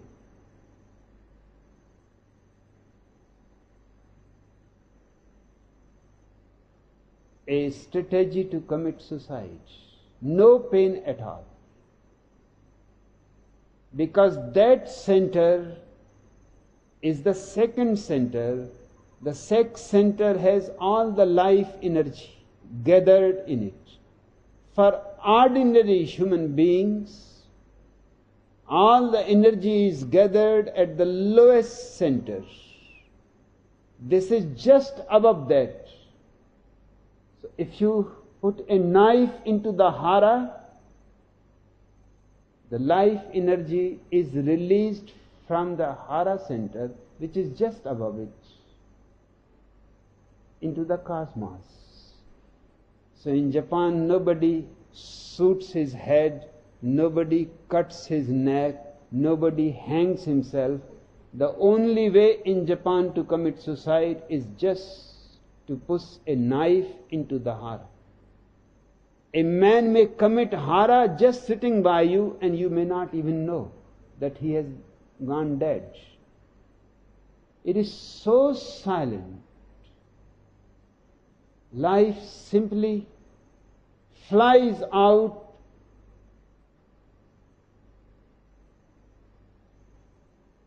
The third center is the navel. And the fourth center is the heart. And the fifth center is the throat. And the sixth center is the third eye, just between your two eyebrows.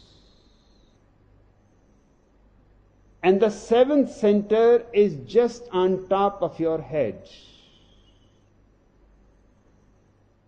Once you understand that these centers are significant,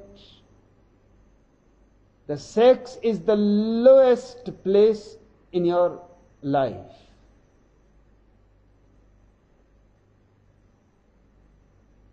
And the seventh,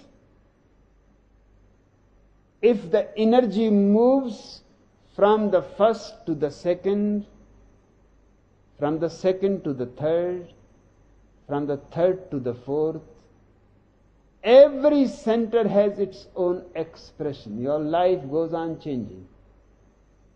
For example, if energy moves from the sex center to the second center, hara, you suddenly become aware of death.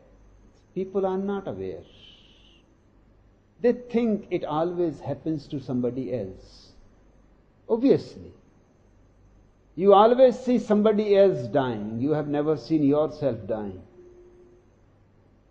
Perhaps you are an exception. It happens to somebody else always.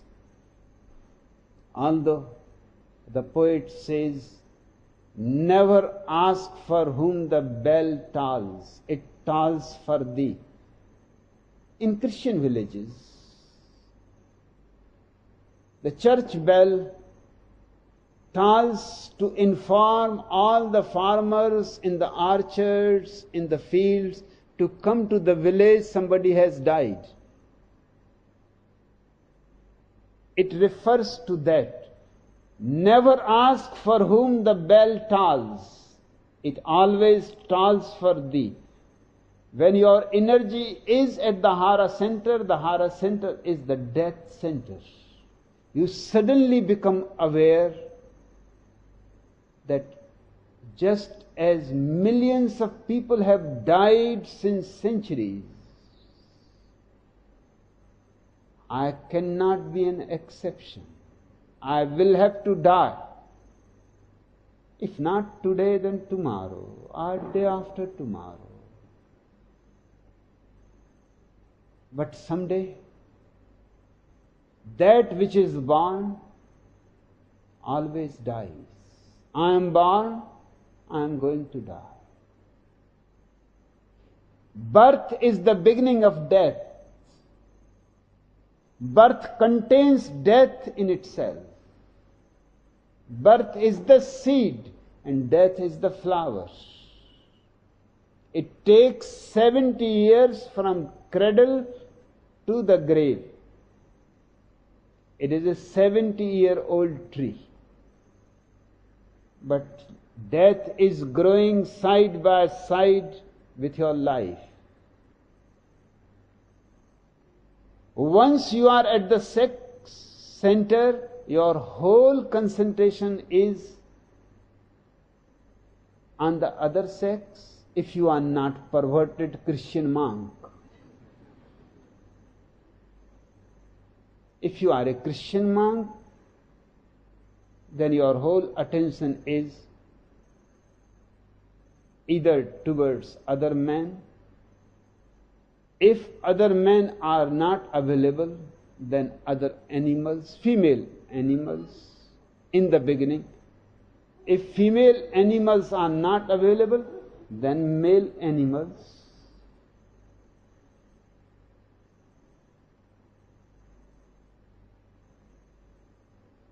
Heterosexuality is between man and woman, a natural phenomenon.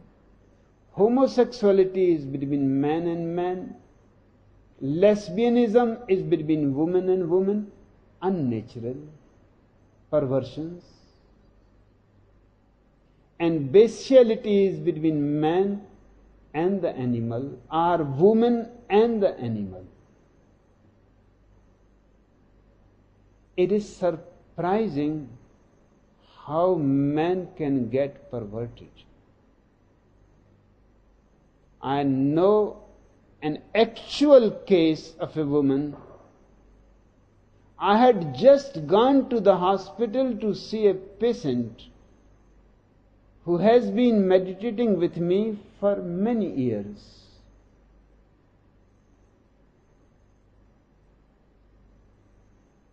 And as I was entering the hospital, a woman was taken from a car. She was making love to a dog. But to make love to a dog is very dangerous. Most of the dangerous thing a woman can do. Because dog has a special sexual mechanism. His prick is very thin and long. So as it enters into the vagina, it is very easy. But the mechanism is such that inside the vagina, it starts becoming thicker and thicker. So getting out is very difficult. You must have seen dogs making love, how difficult it is. People are throwing stones and the dogs are dragging each other to this direction and that direction. But they cannot get unhooked.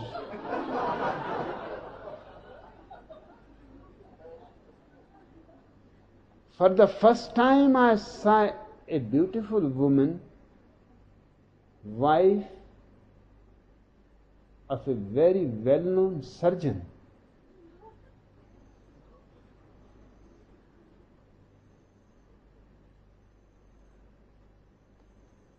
So there is bestiality. But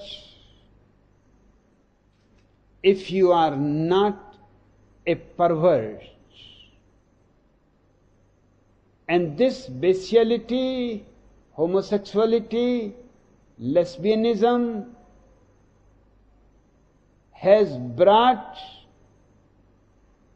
the most dangerous disease in the world.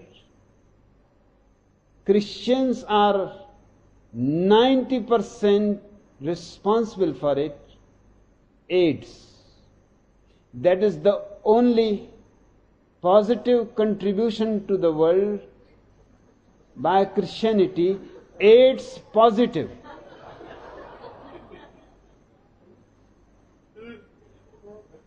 As your energy moves to the second center, Hara, you become absolutely uninterested in sex. It is not celibacy. You have not taken any vow. Simply your energy has moved higher. Its concern becomes death. In sex, the concern was birth. Because through sex is all reproduction. Moving from sex, you have moved from birth to death. A small distance. Suddenly you become aware that death is coming, and I am concerned only with trivia. Money, power, prestige, respectability. All this will be gone when death comes. I am unnecessarily making the effort of creating a signature on the sands. A little breeze of wind, a little tidal wave, and the signature will be finished. Death comes as a tidal wave, and all your personality, all your respectability, prestige are erased. One becomes aware that I have to find something which is beyond death. Once energy moves to Hara, the concern for search of something immortal in you becomes very predominant. And when the energy moves to the third center,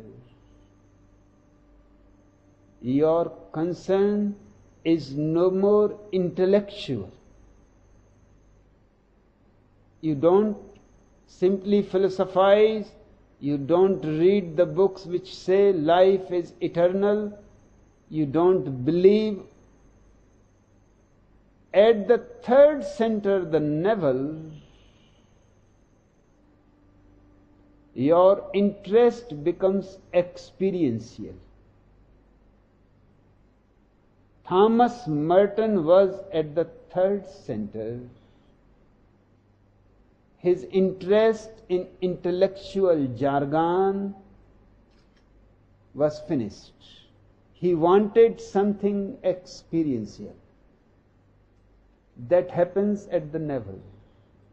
It is not coincidence that people talk about meditators as navel gazers. That is meaningful. You are gazing at the navel not from the outside. That won't help. You have to close your eyes and go to the navel. That's what I am calling the center of your being. It is just behind the navel.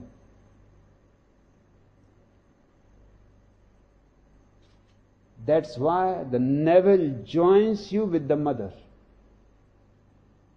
Because your being is just behind the navel. If you are not nourished by the mother through the navel, you would not have survived 9 months in the womb.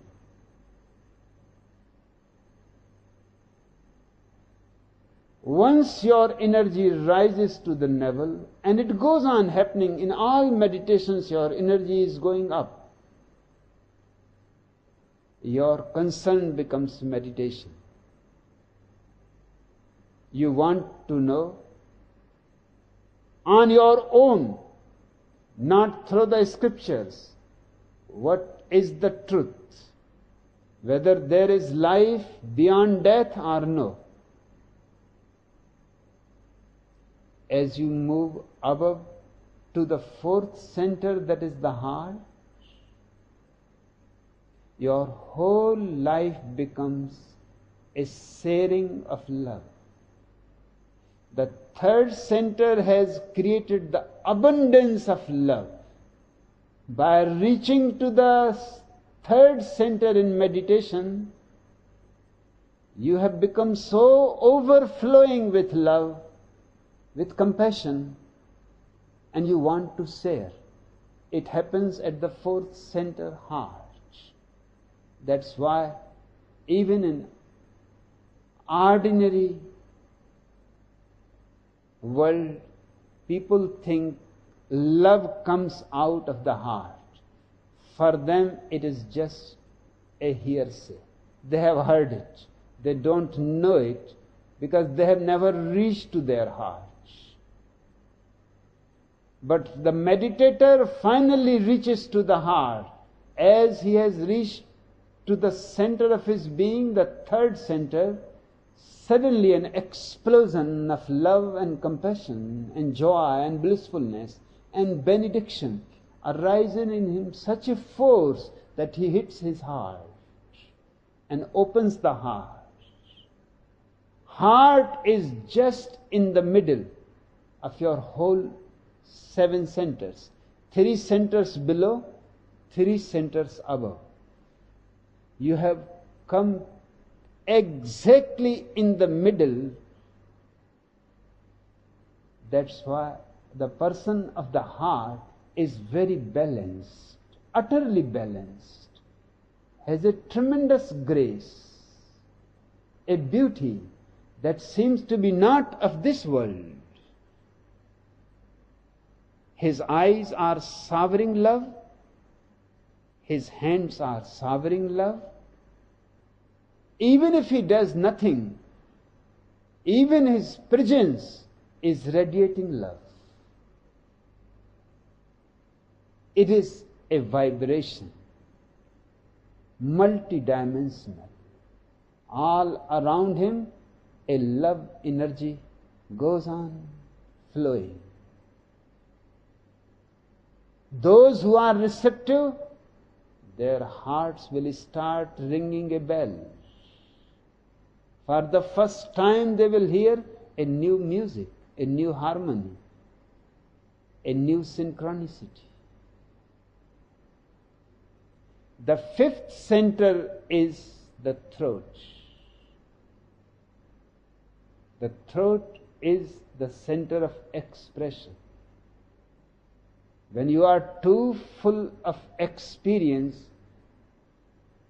you share love at the 4th center, and you share your experience through language, through devices from the 5th center.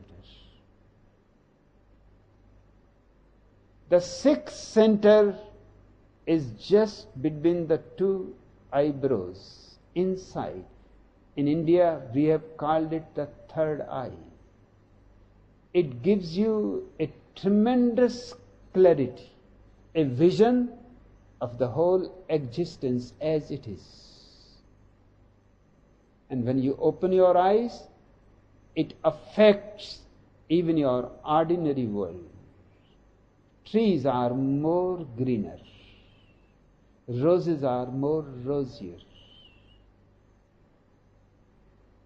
Everything around you becomes more graceful to you, of which you were never aware. Everything around you becomes more beautiful. Even wild flowers look so beautiful. They have their own individuality. They cannot be compared to roses. They cannot be compared to the lotuses. There is no comparison at all. Once you have reached to the 5th, to the 6th, the third eye, everything in your life becomes crystal clear. No questions, no answers. You know it. No belief, no disbelief. You know it. And the 7th center is when you become enlightened. The center of samadhi, the center of ultimate awakening, the center where you become a Buddha. Understanding this symbology, it will be easy to understand this mysterious anecdote. Yakusan once asked his disciple Ungan, I heard that you know how to deal with the lines. Remember, he means by the lines the centers. Is that true? Ungan replied, yes, it is.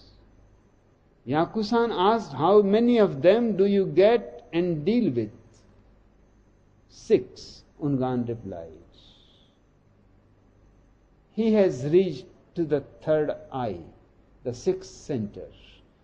He has managed and tamed 6 lines, 6 centers of immense energy.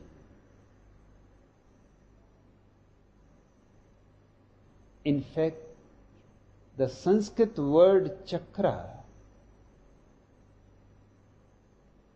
is not rightly translated by center. Center gives you a sense of staticness, just like a full point. Chakra means a wheel.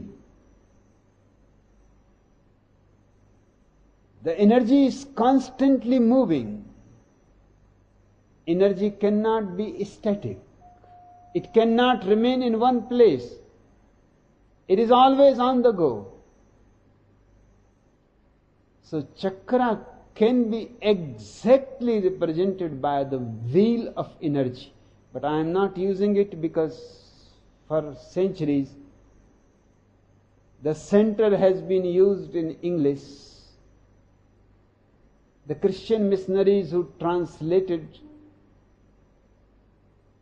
from ancient scriptures about the chakras could not make the distinction between a center and an energy wheel. And because it is an energy wheel, it is dealing with a line. You are in a whirlpool. It is going to transform you totally. When Ungan said 6, he was saying that he has not become enlightened yet. But he is very close. He can see the 7th from his 6th center. It is just a little more effort, a little more deepening. And the 7th chakra, the 7th energy wheel will open up into a lotus flower. It is just like lotus flower, opening of the petals, and the life will move into the ultimate. If you commit harakiri, life moves into another womb. If life moves from the head, then it moves into the cosmic. Then it is never born again. Yakusan then said, I also know how to deal with the line. He is using the word line, not lines. Ungan asked, how many do you get? Yakusan replied, only 1. Yakusan was an enlightened master, a Buddha. He has reached to the 7th center.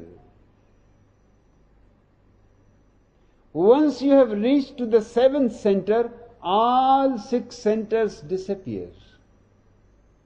The whole energy from all the 6 is move to the seventh, then you have only one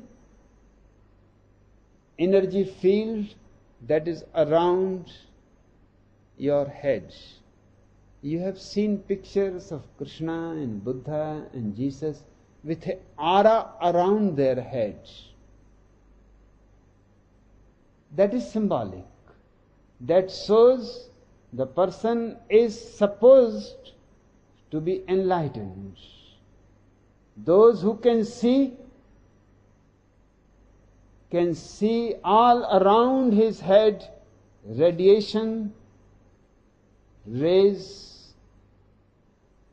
His face becomes almost a sun or a moon.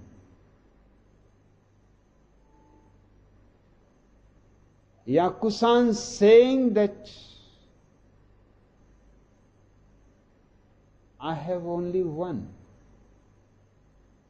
Ungan then commented, and his comment shows that he is certainly at the sixth.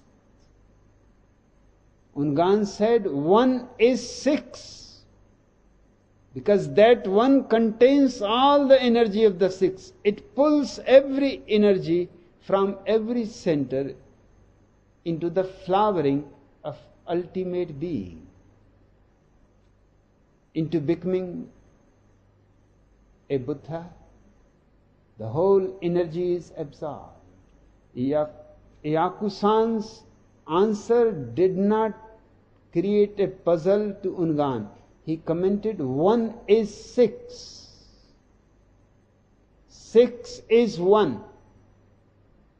Just a little time more. I am moving towards one. Six will become one, just as one has contained all the six. This can be said only by a man who has reached to the sixth center, because from the sixth, the seventh you can see. It is just there, very small distance. Everything is clear. Ungan is only one step behind Yakusan. But he can see Yakusan. He has gathered the whole energy of six centers into one. He is at the sixth. Any moment he will be moving to the seventh, and then six will become one. This is a beautiful anecdote between a master and between a would-be master who is going to become a master soon.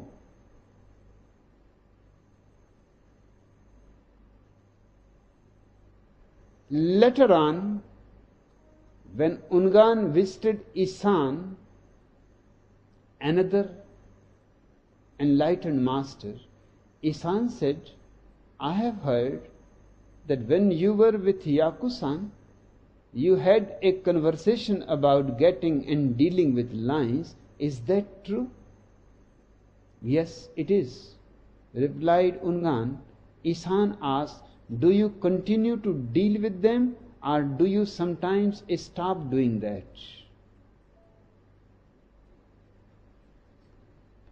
Ungan replied, when I want to, I deal with them.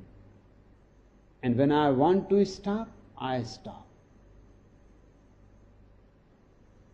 His answer is immensely beautiful and significant. A man who has gone beyond the mind to the seventh center is capable, if he wants to use the mind, he can use it. I am using it. But only when I am talking to you. When I am sitting in my room, I am not using it. A man who has reached to the highest center is capable of using any center of his being, even the lowest. If he wants to use even the lowest, it will be difficult because the distance is far away. Bringing the energy back down to the sex center will be a difficult job. But he can use it. It is not impossible. He can use any center if he wants, if there is any need. But otherwise, all those 6 centers remain silent. On their own, they don't pull you. They have no power over you, but you have all power over them. Ungan replied perfectly well, when I want to, I deal with them. And when I want to stop, I stop. When you stop, asked Isan, where do the lines go? Ungan replied, stopping is stopping. There are no more lines. There are only wheels of energy. The man of enlightenment takes all the energy into one center concentrated. All other centers are no more moving wheels. They are stopped. Just as a wheel stops moving. But if the man wants, he can bring the energy down. He can bring it to the 6th center and he can see far and wide with clarity. That will not be possible at the 6th, 7th center. 7th center is beyond everything. You are simply no more. At the 6th, again you are. The energy comes, the circle, the wheel starts moving. You can bring it down to the 5th. I have to bring it down to the 5th every day when I am talking to you. Without throat, I cannot talk. But when I stop talking, the energy goes back to the 7th. I can bring it to the 4th. Then you feel tremendous love.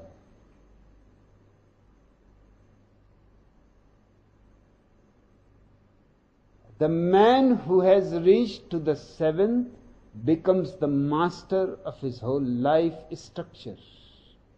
He can do everything that he wants. And when he stops, the energy simply moves automatically to the 7th.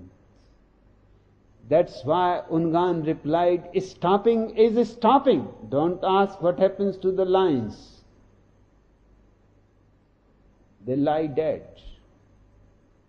But if we want to make them alive, we have to bring the energy back.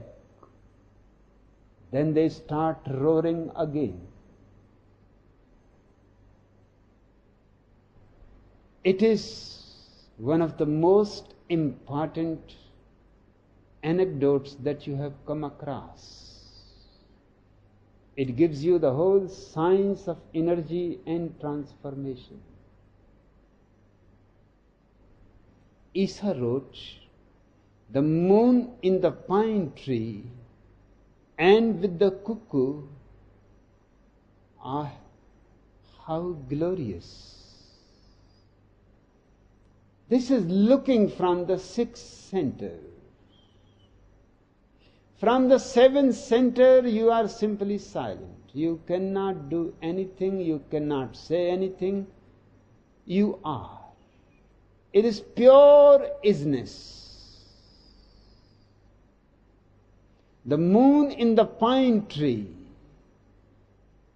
and with the cuckoo, ah, how glorious.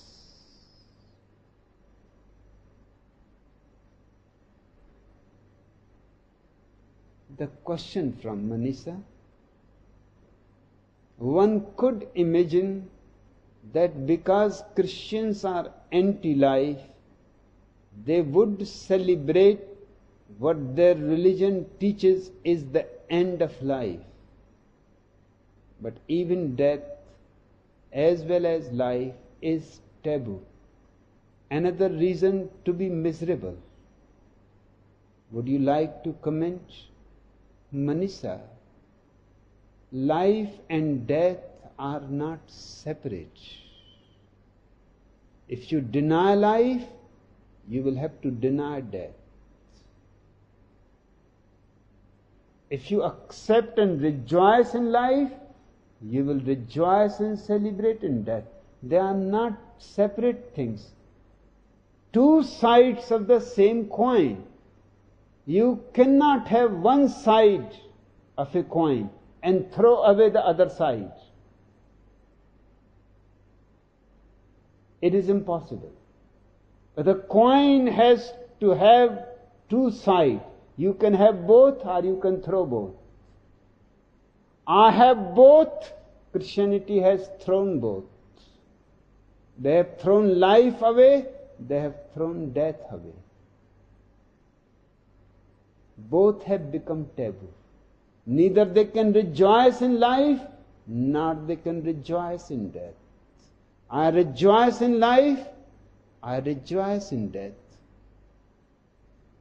Because life and death are just small episodes in the eternal pilgrimage, the eternal caravan that goes from eternity to eternity.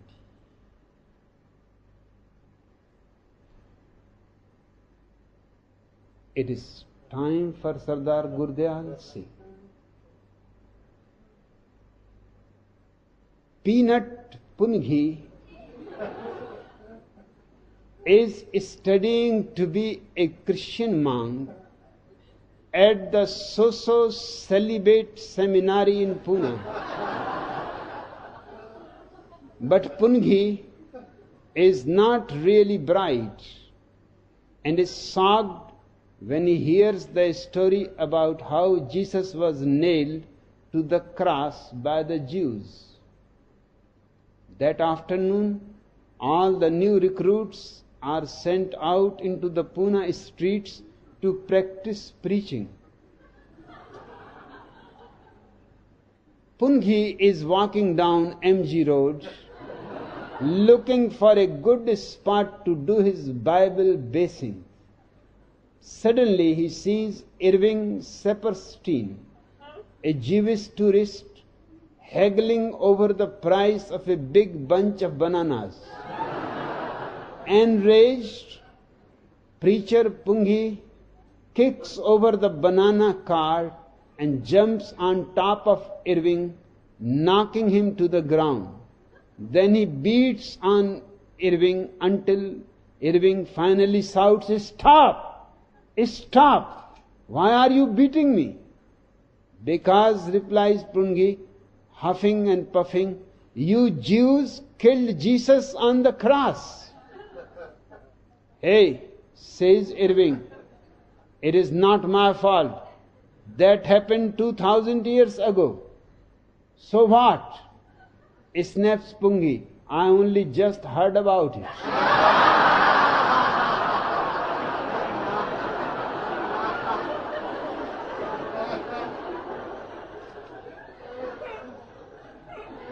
Minnie Starlight, the glamorous California brunette, goes for a palm reading session with Madame Savazal at the California Cosmic Pyramid shopping mall in LA. "You are in love," announces Madame Savazal, gazing into Minnie's hand. "Really?" exclaims Minnie. "You can see that." "Sure," replies Madame Savazal. Go on, says Minnie excitedly. "He is tall, dark, and very handsome. Says Madame Savajal, right again? Cries Minnie. That's amazing. Sure, replies Madame Savajal, and he is 28 years old, stands 6 foot tall, with a picture of his mother tattooed on his machinery. My God, that is really incredible, exclaims Minnie.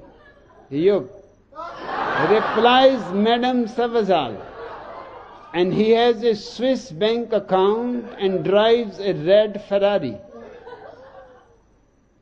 You mean you can see all of that in my palm? Gasps Minnie. No, replies Madame Savajal. I can see all that in your diamond engagement ring. It is the same one I gave back to him last month.